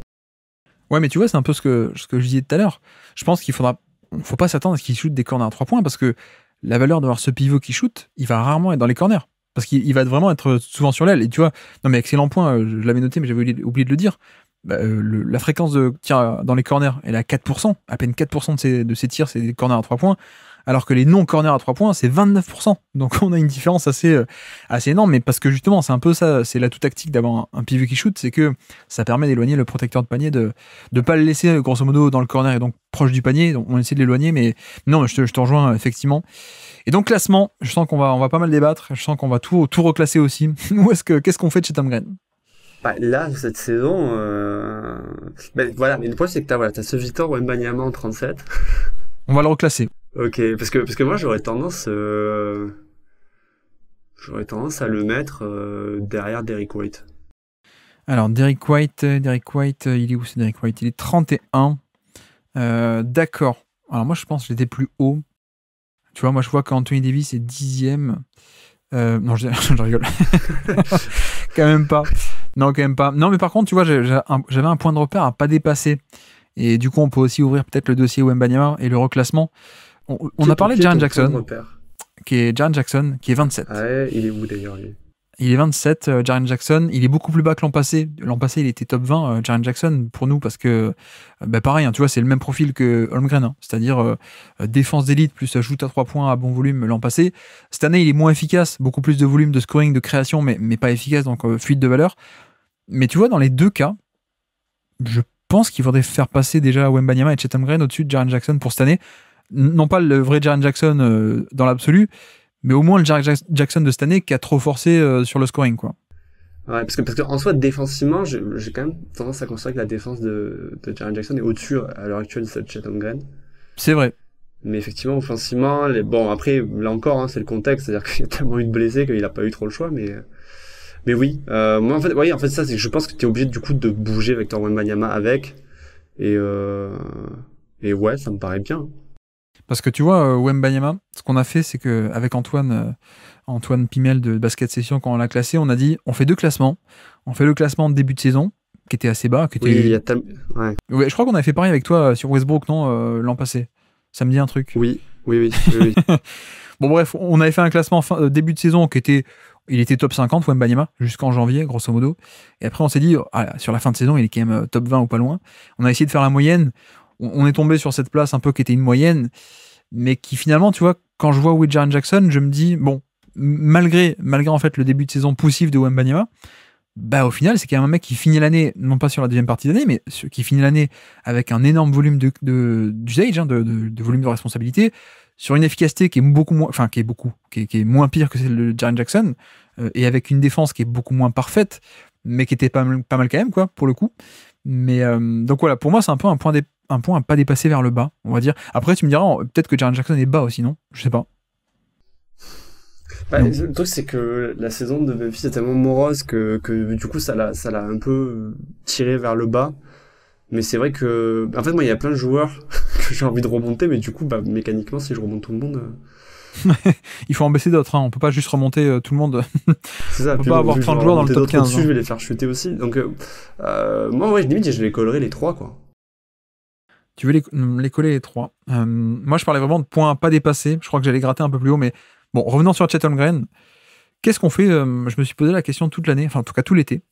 Jalen Williams est 24. Chet Holmgren versus Jalen Williams. Est-ce qu'on préfère le pivot qui shoot et donc répercussions dans le jeu qui sont assez énormes? Assez largement, ouais. Tu préfères Chet Holmgren? Oui, je trouve que le profil est beaucoup plus précieux et rare, quoi. Ça me va aussi. Je pense aussi. Donc on continue à gratter, on continue à monter jusqu'où on va. Tu vois, pareil, Draymond Green, il fait pas une bonne saison, ça me va de le mettre au-dessus aussi par rapport à Draymond Green. Moi, ce que je me disais, je regardais Draymond Green, je regardais Domantas Sabonis. Ouais, clairement, bon, après il y a des mandats en dessous. J'ai pas envie de dépasser Zion. Je comprends. Moi, ma limite, c'était Rudy Gobert. Je pense. Quoique, non, je pense qu'il ne faut pas dépasser Gobert, mais je te rejoins, ok. Prenons Zion comme point haut, et donc on mettrait Chet par là, alors. Zion, ouais. Et alors, le clou du spectacle, comment on classe Wemby par rapport à Chet, alors? En fait, sa saison est plus spectaculaire, mais du coup, comme tu disais aussi, le joueur paraît moins fini. Enfin, il était moins fini au début d'année. C'est ça aussi, la version finale, elle est tellement incroyable. Parce qu'en fait, la version finale, est-ce qu'elle va pas chercher... Est-ce qu'elle va pas chercher Bam Adebayo, quoi, tu vois? Ah bah, la version du dernier mois, oui. Pour moi, clairement. Clairement, elle est au-dessus d'Adebayo. Vers Anthony Davis, en fait. Je pense qu'elle est en dessous de Devin Booker, peut-être. C'est ça. Donc, top 12. Devant Jimmy Butler. Ouais. Mais tu vois, sur l'exercice d'aujourd'hui, le côté, on fait un peu toute l'année. Tu es obligé de prendre en compte la saison, ouais. Je suis tenté de mettre Chet Holmgren au-dessus sur l'année parce que la défense a été impeccable dès le début, ce qui n'est pas le cas de Wembanyama qui a pu avoir des flashs un peu tout le temps, mais beaucoup d'imprécisions, comme on peut le voir actuellement, on le fait sur YouTube petit à petit, les décryptages. Mais tu vois, de l'autre côté, je peux aussi comprendre l'argument de certains qui nous diraient, finalement, tu vois, il finit quand même l'année avec 30% d'usage, Wembanyama, alors efficacité pas parfaite, mais il y a de la création, alors que de l'autre côté, Chet Holmgren, c'est que un finisseur. Je peux entendre aussi, mais j'accorde à ce point d'importance à la défense et surtout au shoot, en fait, au shoot à 3 points. Et Wemby, il met des pull-ups, mais Wemby n'apporte pas tant que ça de spacing, paradoxalement. Là où Chet Holmgren, le spacing était là pour de vrai. Ce que j'appelle spacing, c'est en gros, en fait, Wemby, il prend des pull-ups, mais en tant que menace off-ball, il n'était pas trop respecté, en fait. Il n'était pas très bon du tout en catch and shoot, donc il n'était pas respecté. Alors que Chet avait cette vraie valeur d'arriver à éloigner les mecs du panier, notamment les protecteurs de panier adverse. Donc, je serais tenté de faire Zion, puis Chet, puis Wemby, puis Draymond, tu vois. Ouais, en vrai, moi ça me va. C'est peut-être un peu injuste parce que dans le fond, encore une fois, il y a ce truc de contexte qui fait que pour Wembanyama c'était beaucoup plus dur, mais en soi, j'ai aussi dit complètement l'inverse sur Nick Claxton. À un moment donné, t'es aussi obligé de pénaliser le fait que s'il y a des choses qui manquent à ton jeu, elles manquent à ton jeu. Donc allez, partons là-dessus. Je te laisse mettre de cette décision. C'est moi qui vais me prendre les commentaires YouTube pour le coup. Non, mais faisons comme ça. Pour l'instant, ça pourrait être amené à être renégocié comme vous venez de le voir. Wembanyama a été renégocié. Ok, faisons comme ça. Ça me va. En plus, on est un peu légèrement au-dessus de Jalen Williams. Ça me va aussi par rapport à Chet, peut-être. Donc, ok, faisons ça. Et donc, petit quiz pour finir. Action très marquante. Très, très marquante. Nous sommes le 19 novembre 2023. C'est plus facile, tu vas voir. C'est le fameux buzzer beater en fadeaway, là. Tiens, en fadeaway de buzzer beater à 3 points de Chet Holmgren pour égaliser contre les Warriors. Je sais pas si tu te souviens de ce buzzer beater. C'est le moment où là il était officiellement rookie de l'année, à ce moment-là. C'est un peu ça. Moi, j'avais tweeté un truc du genre, j'ose pas le dire parce qu'on est français, mais voilà, vous avez compris qu'est-ce que j'ai en tête. Mais donc, qui est sur le terrain au moment de ce buzzer beater un peu fou de Chet Holmgren? Alors, il y a Shai, vu qu'on est sur la fin de match. Il y a Jalen Williams. Oui. Il y a Lou Dort. Lou Dort n'est pas sur le terrain. Il est remplacé par un shooter, hein, tant qu'à faire sur la dernière possession. Le shooter. Si je te dis Vanessa Paradis, qu'est-ce qu'elle chantait, Vanessa Paradis, par rapport au Taxi? Ouais, c'est le nom qui vient pas. Comment il s'appelle le Taxi? Joe, hein, mais... Et donc, Joe? Ouais, mais c'est ça vient pas. Isaiah Joe, allez, je te l'accorde. Ah, bien joué. Même là, ça bug. Ok, et du coup, Chet, j'ai tout le monde, il me manque un. Hein. Il te manque un Australien. Ouais, il me manque Josh Giddey, ok. Josh Giddey, et il te manque un ailier, tu l'as pas dit, mais on en a parlé, un gros titulaire. Exactement, Jalen Williams. Si, je t'ai dit, pour le coup, j'ai commencé. Ah, pardon, excuse-moi. Ouais. Donc, c'est moi qui ai bugué. Et de l'autre côté, alors? Du coup, d'avoir Stephen Curry, d'avoir Draymond Green. Oui. Non, pas Draymond Green, pardon. Pas Draymond Green. Ok. Il y a Klay Thompson. Oui. Andrew Wiggins était encore là. Exactement. Il y a Kuminga. Il n'y a pas Kuminga. Si je te dis les Toons, comment ils s'appellent les Toons? Bah, il a Kevin Looney, là, c'est bon. Là, exactement, c'est bon, tu l'as, celle-là. Lui, je l'avais. Tout à l'heure, j'avais que lui, en fait, et je me dis, c'est pas la bonne équipe. Et quelqu'un, on est le 19 novembre, donc on est quelqu'un qui jouait beaucoup en début de saison. Chris Paul était là? Exactement. Chris Paul était sur le terrain. Ouais, la line-up sur une fin de match, il avait Chris Paul sur le... Ok. C'était un switch all, j'ai l'impression. Quoique switch all, non, il y a Looney qui est sur le terrain.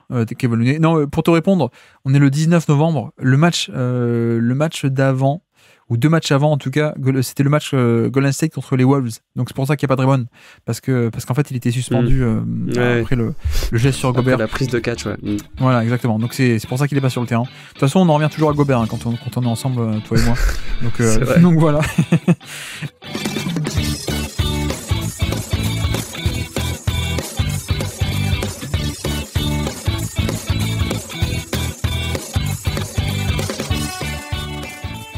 Et donc on avance, dernier joueur du jour, allant sur Trae Young. Trae Young, 36 minutes par match, 54 matchs cette saison, plus 1% d'efficacité relatif à la moyenne, à peine 101 de true shooting plus, sur un usage de 30%, évidemment un gros volume de stars. Pour te lancer, on est quand même pas sur une saison fantastique de la part de Trae Young. Est-ce qu'on se dit pas que là on a un peu perdu 2 ans de Trae Young? C'est un peu, ouais. Moi c'est un peu le bilan que j'en tire, c'est-à-dire qu'en soi Trae Young reste un joueur absolument exceptionnel. Et c'est vrai que déjà t'as une saison de Trae Young qui a connu mieux en termes d'efficacité, et là il vient d'enchaîner 2 saisons autour de la moyenne, donc là je crois qu'il a plus 1% au-dessus de l'efficacité moyenne de la NBA. Ça reste une machine à pick and roll, hein, peu importe qui tu lui mets autour, finalement il arrivera toujours à tirer son épingle du jeu sur ses séquences de jeu. Mais à côté de ça, je trouve qu'il pâtit énormément d'un spacing assez décevant. D'une part parce que les shooters ont tendance un peu à annuler les écarts qu'ils créent, mais aussi parce que en fait il y a beaucoup de joueurs qui ont été plutôt décevants dans cette équipe d'Atlanta, et beaucoup de joueurs draftés au fil des années n'ont pas vraiment pris la place qu'ils auraient dû. Et puis surtout parce qu'il y a cette expérimentation avec Dejounte Murray qui fait que en soi sa valeur c'est d'avoir la balle. Malheureusement il partage le terrain avec un joueur qui lui aussi n'est efficace que quand il a la balle, et le truc qu'on avait un peu fantasmé pendant des années, c'est-à-dire Trae Young qui est à la fois le joueur qu'il est on-ball, mais aussi la machine off-ball qu'on pensait qu'il pouvait être. Au final, déjà il y a très peu de volume de tir, et puis même quand il shoot, du coup il n'y a pas une hausse de l'efficacité qui est relativement notable, ce qui en fait un joueur au final qui reste cette grosse menace on-ball, et qui profite pas de Dejounte Murray pour voir son taux de panier assisté augmenter. Donc du coup saison assez décevante, et je trouve un peu de temps perdu avec cette carrière de Trae Young, quoi. Tu veux dire qu'on est un peu déçu qu'il ait pas attrapé une curite aiguë, hein, c'est un peu le rêve qu'on avait on l'a tous vu comme ça, même si en soi on aurait pu le voir venir, hein. Mais c'est un peu là-dessus où je trouve qu'il y a 2 lectures. Alors la première, je te rejoins sur l'aspect de non-optimisation de la part d'Atlanta.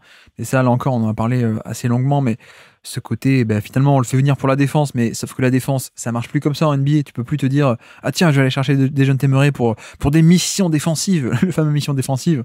Mais en fait, non, ça marche pas comme ça. Aujourd'hui, tu peux cibler un mec, déjà, sur des switches, tu peux faire venir Trae Young. Donc, si t'as un switch, merci de jeunes Murray, tu sers à rien, pour cacher Trae Young, je veux dire. Et puis, tu peux aussi cibler des mecs off-ball. Donc, bref, il y avait ce côté de la défense qui n'a pas été là, et qu'on pouvait annoncer, qu'on avait annoncé d'ailleurs. Mais en plus, on avait la redondance de profil. Et donc, il y a un côté de non-optimisation de la part des Hawks.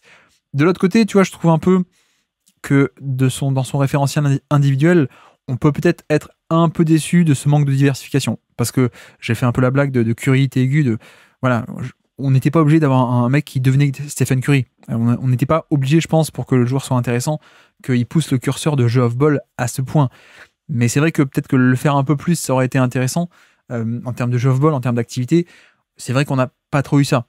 Alors après, bon, on n'est pas du tout sur le même niveau de shoot, hein. On est sur plutôt un shooter de très bon calibre, mais pas un shooter d'élite. Donc, c'est pas du tout la même menace en off-ball, hein, je veux dire. Mais donc, on a ça. Et puis surtout, bon, on peut lui reprocher, mais je veux dire, c'est quand même très dur pour ce genre de joueurs qui sont finalement, qui s'est très tôt s'est installé dans un cadre de héliocentrique, donc autour de qui tout va tourner. Bon, ben, historiquement, on a vu de manière empirique que des Harden, que des Westbrook, que des John Wall, que des mecs comme ça, une fois qu'ils sont un peu dans ce style de jeu, c'est quand même dur de casser ça et de revenir en arrière, en fait, hein, de recommencer à bouger off-ball, etc. Donc, je pense qu'on peut on peut lui imputer ça, et le fait que, bon, ben, quand même, quoi, c'est quand même l'attaque de Quinn Snyder, c'est quand même, ça bouge beaucoup, ça bouge pas mal, c'est quand même un top coach offensif. On aurait pu espérer beaucoup plus de ce point de vue-là, et donc peut-être plus d'activité off-ball qui aurait pu booster l'efficacité. De l'autre côté, on comprend aussi pourquoi il l'a pas fait, c'est que bah, c'est quand même un step assez difficile pour un joueur qui est déjà dans son style de jeu à lui, quoi.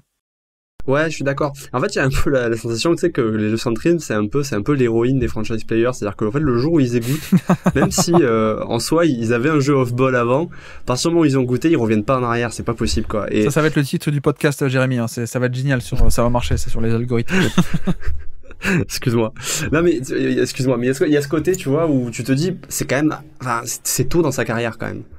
C'est-à-dire qu'il y a des joueurs, on leur demande ça à 30 ans. Bon, je comprends que maintenant, tu es fait, quoi, et puis c'est comme ça. Mais là, Trae Young, on est quand même dans, on va dire, le premier tiers de sa carrière, et j'imaginais qu'il arriverait à faire cette évolution. Même si j'ai pas vu d'un très bon œil l'arrivée de Dejounte Murray, ouais, j'avais la sensation qu'il y avait quand même plus à tirer de ce côté-là, et que d'une certaine manière, il arriverait un peu à se réinventer. Et voilà, lui aussi, tu vois, de la même manière que certains joueurs qui manquent de bagage, on peut leur imputer ce manque de bagage. Lui, pour le coup, il aurait dû faire cette évolution, parce qu'en soi, il est construit pour la faire. Ou en tout cas, il a l'air d'être construit pour la faire, et c'est assez dommageable, quoi. Bah après, effectivement, on peut commencer par ça, et c'était bien de le souligner, mais tu vois, je pense pas qu'un Trae Young de très haute valeur passe nécessairement par devenir un peu, enfin, faire beaucoup de jeux sans ballon. Là encore, alors pardon, tout à l'heure j'ai fait le chat Wembanyama, là je vais le faire le même avec Trae Young, donc comparant avec Luka Doncic, Trae Young, mais non, mais tu vois, je pense que Luka Doncic, on peut aussi déplorer le manque de diversité de son profil, et finalement un profil assez rigide. Bon, il se trouve aussi que c'est un point, on peut le regretter, il arrive très bien à vivre sans, en fait. Et je dis pas ça pour dire que Trae Young est du même niveau que Doncic, évidemment pas, mais ce que je veux dire, c'est qu'on peut tout à fait avoir une version très intéressante, même très très très intéressante de Trae Young, sans forcément que ça passe par, bah tiens, si tu vas t'améliorer en diversifiant ton jeu, en jouant off-ball, en ayant cette activité off-ball. Ce que je veux dire aussi, c'est que bah, dans les faits, on a aussi eu un mec qui est très fort et qui est un des meilleurs moteurs offensifs de NBA quand il a la balle entre les mains. Bah, le truc, c'est qu'il a pas eu tant que ça, quoi. En tout cas, il a eu beaucoup moins que ce qu'on aurait voulu. Bah ouais, tu vois, et c'est là encore, hein, pour reprendre, non pas la comparaison un pour un, mais l'analogie avec Luka Doncic. Bon, mais voilà, Doncic, il a pas ce jeu off-ball, mais comme il a un peu les rênes de l'attaque et qu'on le laisse faire, ok, il joue que d'une seule manière, grosso modo, mais vu qu'il joue comme ça de facto, bah t'arrives à tirer de la valeur. Avec Trae Young, c'est vrai que depuis 2 ans, je te rejoins qu'on a un peu ce truc ambigu de bon, ben en 2021-2022, on a bien découvert que c'était un des tout meilleurs moteurs de NBA en termes à l'échelle collective, de par ce pick and roll, comme tu disais. Et depuis 2 ans, il y a ce truc de, ben on est entre deux chaises, quoi. T'as compris? Sur cet aspect de, ben on a ça, mais on l'optimise pas. Donc oui, du coup, on peut dire, oui, mais comme il y a Dejounte Murray, il faudrait qu'il développe le jeu off-ball, mais de l'autre côté, tu pourrais aussi dire, et c'est ce qu'ils ont fait finalement, de dire, bah, bon, ben non, lui, il sait faire ça bien, mettons tout en œuvre pour qu'il le fasse à haut volume, parce que c'est quand même ça le meilleur moyen, quoi. Donc c'est aussi décevant, et sur l'exercice du jour, ben on peut pas le juger comme s'il avait les rênes de l'attaque et qu'il avait ce rayonnement, parce que de facto, il l'a pas eu, quoi. C'est ça, et puis alors, je suis parfaitement d'accord avec toi, hein, mais c'est vrai que, in fine, comme tu dis, bah, vu que maintenant il y a Dejounte Murray, son rôle, enfin en tout cas je pense son job en tant que basketteur, c'était aussi de se dire bah, comment je fais pour tirer le meilleur de la situation, même si la situation elle est clairement pas idéale pour moi, et on peut déplorer autant cette arrivée qu'on veut. Le fait est qu'il a quand même eu une première saison où je pense qu'il pouvait faire un constat, et que il y a très peu de, je trouve, il y en a une certaine amélioration la seconde saison, mais elle est relativement faible, quoi. Et l'autre aspect où moi je suis un peu déçu, et j'arrive pas à savoir si c'est contextuel ou pas, Est-ce que c'est lié au spacing? Est-ce que c'est lié à Dejounte Murray? Est-ce que c'est lié au schéma? Je sais pas trop, mais on a un peu une chute de son efficacité au panier. C'était un mec qui justement arrivait complètement à transcender son archétype physique, c'est-à-dire que d'habitude les mecs de son calibre, tu vois, physiquement, c'est des Devonte Graham, c'est des Fred VanVleet, c'est des mecs qui sont les derniers de NBA en termes de drive, qui sont totalement nuls, qui vont pas au panier et ils y vont pas, et quand ils y vont ils sont nuls. Trae Young, c'est pas du tout ça. Trae Young, c'est un mec qui avait complètement transcendé ça et qui était pas un des meilleurs non plus, il est pas top 5, mais qui était un driver qui était très très compétent en termes de dynamisme, de playmaking, mais aussi donc d'efficacité à la fin. Et c'est vrai que l'efficacité au panier a un peu chuté depuis 2 ans. Donc là encore, je sais pas à quel point on peut au moins noter la corrélation avec l'arrivée de Dejounte Murray, mais à quel point est-ce qu'il y a une causalité ou pas, je sais pas. Mais c'est aussi, je pense, que ce qui explique pourquoi est-ce qu'on a un Trae Young qui est à peine au niveau moyen de NBA, alors que, tu vois, donc il a +1, cette année, l'an dernier, il était à -1. En 2023, je veux dire. Donc on est grosso modo au niveau de la moyenne, alors que il nous avait habitué en fait à faire du +5, +3, +7 même en 2022 en termes d'efficacité par rapport à la moyenne. Et en fait, la différence, c'est même pas tant le 3 points, où on a un shooter qui est pas mal, qui est 7 sur 10 plutôt que 9 ou 10 sur 10. Mais la différence, c'est le panier. Et je pense qu'on peut le noter, mais je ne saurais pas pointer du doigt quelles sont un peu les explications, parce que les lancers francs n'ont pas du tout chuté. Donc c'est peut-être une question de spacing, je sais pas trop. Ouais, l'explication qu'on peut effectivement sortir immédiatement, c'est cette notion de spacing. Moi aussi, je suis assez dubitatif avec ce qui se passe, mais c'est vrai que quand tu regardes des joueurs comme DeAndre Hunter, des joueurs comme Kongu, c'est des joueurs qui n'offrent pas vraiment de spacing, qui, j'ai l'impression, ne sont pas vraiment respectés par les défenses adverses, et du coup, mine de rien, ça resserre vachement l'étau sur les drivers. D'ailleurs, je me demande si, par exemple, Devonte Murray, par rapport à ses standards de drive en carrière, il n'a pas lui aussi chuté du coup à Atlanta, quoi. Oui, mais en partant de plus bas, lui aussi également pour le coup. Mais non, mais tu vois, on parle d'efficacité, mais même en termes de fréquence, hein, il est tombé à 17% de tirs autour du panier. Alors pour un joueur comme ça, qui fait très peu de cuts et très peu de jeu off-ball et de catch and finish, les tirs au panier, c'est à peu près les tirs en drive, hein, pour le coup. Donc d'habitude non, mais pour les mecs comme ça, oui. Voilà, 17%, c'est son plus petit score en carrière. À peine 17% de tirs pris sous le cercle. Bon, il faut rajouter aussi 30%, donc un tiers de ton jeu qui est pris dans la short mi-distance, donc un peu la zone des flotteurs. Ok, donc voilà, il va quand même au panier ou autour du panier. Mais c'est vrai que c'est un chiffre à surveiller et à voir l'an prochain, parce que je pense qu'il y a quand même les éléments où, tu vois, par rapport à, on avait parlé aussi de Cade Cunningham, et je sais que moi je suis un peu plus bas, que je suis un peu différent de la moyenne pour dire, beaucoup de gens disent non mais il est aussi mauvais parce que le spacing est pas bon. Je pense que c'est vrai en un sens, mais de l'autre côté c'est pas que le spacing Cunningham. J'attends de voir est-ce qu'il y a pas aussi un côté, un manque d'agressivité au niveau, il attaque pas le contact, il y a pas le lancer franc, il préfère s'arrêter en pull-up, etc. Donc tu vois, pour Cunningham, j'avais bien expliqué que pour moi l'argument spacing était un peu, n'expliquait pas tout, et là je le ressors pourtant sur Trae Young. Pourquoi? Mais parce qu'on a déjà vu Trae Young être élite en drive, donc ça fait quand même une différence, quoi. Tu vois, c'est là-dessus où je pense que le spacing peut-être affecte ça, là où pour d'autres cas c'est peut-être parfois, je dirais pas une excuse, mais on s'en sert un peu, on le met un peu trop en avant. Mais bref, joueur intéressant, et on l'a même pas précisé parce que ça paraît assez trivial, mais en effet, très très mauvais en défense. Il fait partie de cette équipe et défense absolument catastrophique. On parle beaucoup du on-ball, mais il n'y a pas que le on-ball, en fait, il y a aussi l'aspect de off-ball. Et les Hawks, c'était une des pires équipes de toute la NBA, tout ce qui est ce que j'appelle un peu la gestion des cuts, justement, et tout ce qui est défense off-ball. Et une fois que tu avais une première rotation, la deuxième, elle venait jamais, quoi. Donc ils ont encaissé un nombre de cuts incroyable. Si tu regardes les stats un peu de le nombre de cuts ou l'efficacité concédée en cut, et même visuellement, tu voyais des mecs qui coupaient dans le dos de la défense, tu voyais des mecs qui attaquaient sur close-out, et puis il n'y avait pas de rotation au panier. Il y avait une première rotation, mais pas la deuxième, pas la troisième, pas la quatrième sur une possession. Bref, je pense que, évidemment, on l'a pas explicité, mais très mauvais défenseur. Mais c'est aussi pour ça que c'est intéressant. Enfin, quitte à l'avoir sur le terrain, autant l'utiliser le plus possible en attaque, parce que plus tu vas l'utiliser, plus le compromis va être intéressant. Alors que si juste il est sur le terrain off-ball, de l'autre côté, tu as toujours les mêmes possessions défensives que tu dois faire avec, mais sans le bonus offensif. Donc c'est un peu bête, quoi. Ouais, et puis de facto, c'est d'autant plus, on peut d'autant plus le pointer du doigt, entre guillemets, que souvent on excuse les joueurs qui ont eu une forme d'héliocentrisme comme Trae Young, de la charge offensive est telle que du coup défensivement ils sont obligés de faire le minimum. Mais là du coup ça fait 2 ans qu'on l'a quand même délesté effectivement de la balle, quand même assez proportionnellement, et pourtant il n'y a pas un progrès défensif qui est venu avec ça. Donc c'est vrai que même si oui on sait où se trouve Trae Young, minima ça méritait mention, quoi. Je suis d'accord. Je pense qu'on a à peu près tout dit sur Trae Young au niveau de ce profil rapide. Hein. On pourrait y passer 2 heures, mais on va pas le faire, Jérémy. Il est déjà tard. Classement, où est-ce qu'on l'imagine alors? Là, actuellement, un point de repère, ça aurait été Tyrese Haliburton. Ouais. Est-ce que c'est un point de repère à pas dépasser en haut ou en bas? Habituellement, j'aurais dit que Trae Young était naturellement au-dessus de Tyrese Haliburton. Ouais. Mais là, si on parle juste de 2024, j'ai l'impression qu'en fait, il est en dessous, quoi. Et que du coup, le point de repère, c'est presque Kyrie Irving. Alors après, Haliburton, c'est pas non plus une grande saison. Tu sais, il y a toute cette deuxième partie de saison où il vient. Ouais, il joue deuxième partie de saison, il fait beaucoup moins bonne, ouais. Ouais. Mais moi, j'étais pile là-dedans. J'avais un point à pas dépasser sur l'année. Je pense que d'habitude, il peut être plus haut.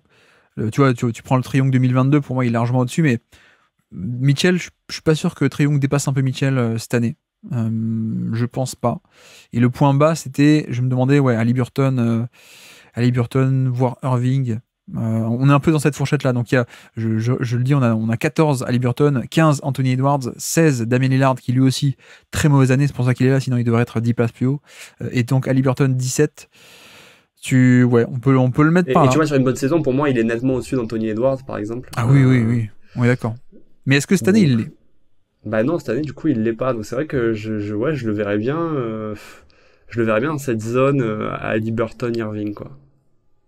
Ouais, j'avoue que le côté un peu création, alors, ça aurait pu être encore plus, mais création offensive au volume, un peu le moteur de l'attaque, pour moi, il y a un peu compétition avec Haliburton.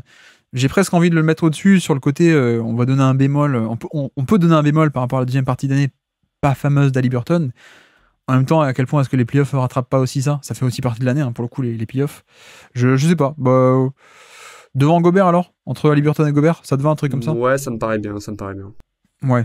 Haliburton, donc Trae Young, puis Rudy Gobert. On fait un truc comme ça, 17, 18, 19. Ok, faisons comme ça. De toute façon, ensuite, Azad va passer et va tenter de le mettre 5 places plus haut. On verra si on le laisse faire ou pas, mais il va essayer de tout changer, hein, tu le sais. Et donc, on finit avec un petit quiz. Nous sommes... T'as pas de chance, hein, t'as pas de chance. Game winner, ou en tout cas un panier clutch contre les Brooklyn Nets en prolongation. Une action marquante de cette année. Nous sommes le 22 novembre, je le précise pour la date, c'est important. 22 novembre, Atlanta contre Brooklyn, un panier clutch de notre ami Trae Young avec à peine 17 secondes à l'horloge. Ok, donc du coup Trae Young, du coup ils se sont sentis obligés de mettre Dejounte Murray. Oui. Ouais, Jalen Johnson. Pas Jalen Johnson, non. Je ne sais pas pourquoi, il n'était pas sur le terrain. Exactement, DeAndre Hunter est là. Onyeka Okongwu. Exactement, c'est Okongwu, c'est pas Capella. Et le dernier, c'est un petit fruit rouge que tu vas cueillir dans des buissons. C'est fou parce que même en comprenant, les joueurs viennent pas, quoi. Ce n'est pas John Framboise. Non, c'est aussi là où vont accoster les bateaux. La de San Francisco. Bah ouais. La quoi de San Francisco? Ah, comment il s'appelle Il aime faire du mal. Sadik B, putain. Exactement. C'est le bon. double jeu de mots. C'est beau. C'est le beau. double jeu de mots, prénom et nom de famille, tout à fait. Donc Sadik B. Et côté Brooklyn, bon, c'est plus facile. On a déjà un peu parlé de Brooklyn. Oui, mais j'ai déjà oublié. Hein. Nick Claxton. Oui. Michael Bridges. Oui. Dorian Finney-Smith. Oui. C'est vrai que pour moi, c'est bien. Cam Thomas, c'était le début de saison, il était... Non, on est le 22 novembre, on a quelqu'un qui arrête pas de faire des allers-retours entre Brooklyn et Dallas. Oui. Qui était aux Lakers après. Oui, tout à fait, qui a fait une buyout aux Lakers, mais là qui est retourné à Dallas. C'est ça, qui est donc... Oui, d'ailleurs, j'ai regardé le roster de Dallas juste avant le podcast, je me suis dit, c'est pas mal quand même. Et le nom ne vient pas pour changer. Dinwiddie, ça y est. Exactement, Dinwiddie. Et le dernier, il adore critiquer Rudy Gobert. Il adore critiquer Gobert.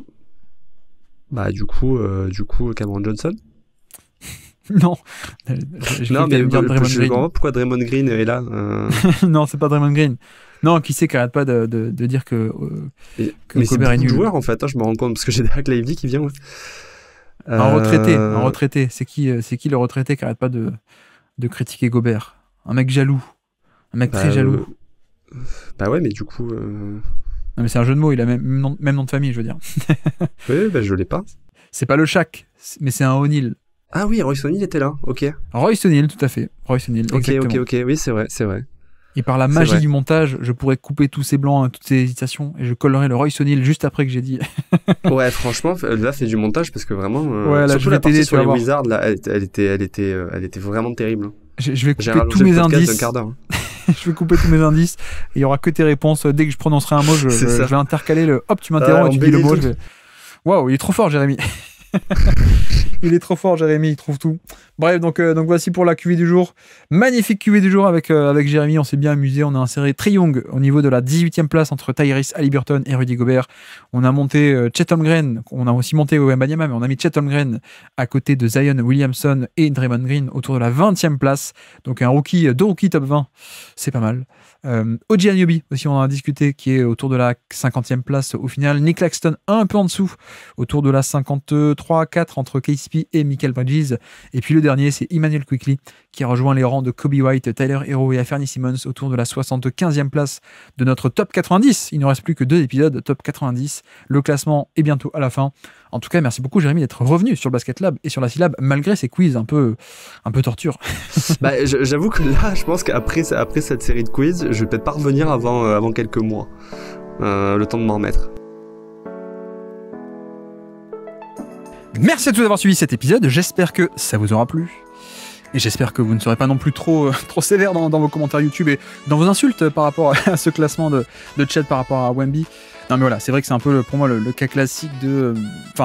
l'argument et le débat par rapport au talent pur est assez trivial en fait, à mon sens. C'est-à-dire qu'on a affaire avec un qui est un technicien hors pair et qui va être un peu pas Draymond Green, mais l'espèce de role-player ultime, génialissime, top 20 NBA je pense à terme avec Chet.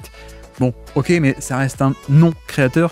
Et de l'autre côté, on a Wemby qui, pour l'instant, a fait beaucoup plus d'erreurs, beaucoup moins de fondamentaux, beaucoup moins de techniques, beaucoup moins de précision, beaucoup plus de déchets aussi offensivement, mais qui de l'autre côté a aussi ce potentiel beaucoup plus gigantesque en attaque, mais aussi en défense, avec moins de techniques et plus d'erreurs actuellement, mais plus d'impact potentiel de par une mensuration assez dingue. D'ailleurs, je vous renvoie vers la série qu'on fait actuellement sur YouTube, surtout que là on s'approche, ça y est, on est en plein dans la partie de saison où Wemby est absolument fantastique, donc on décrypte, je rappelle, match après match, enfin pas match après match, mais on fait 30 Wemby en 30 jours, 30 décortiquages, donc du scouting, chaque jour vous avez un petit scouting de un match de Wemby.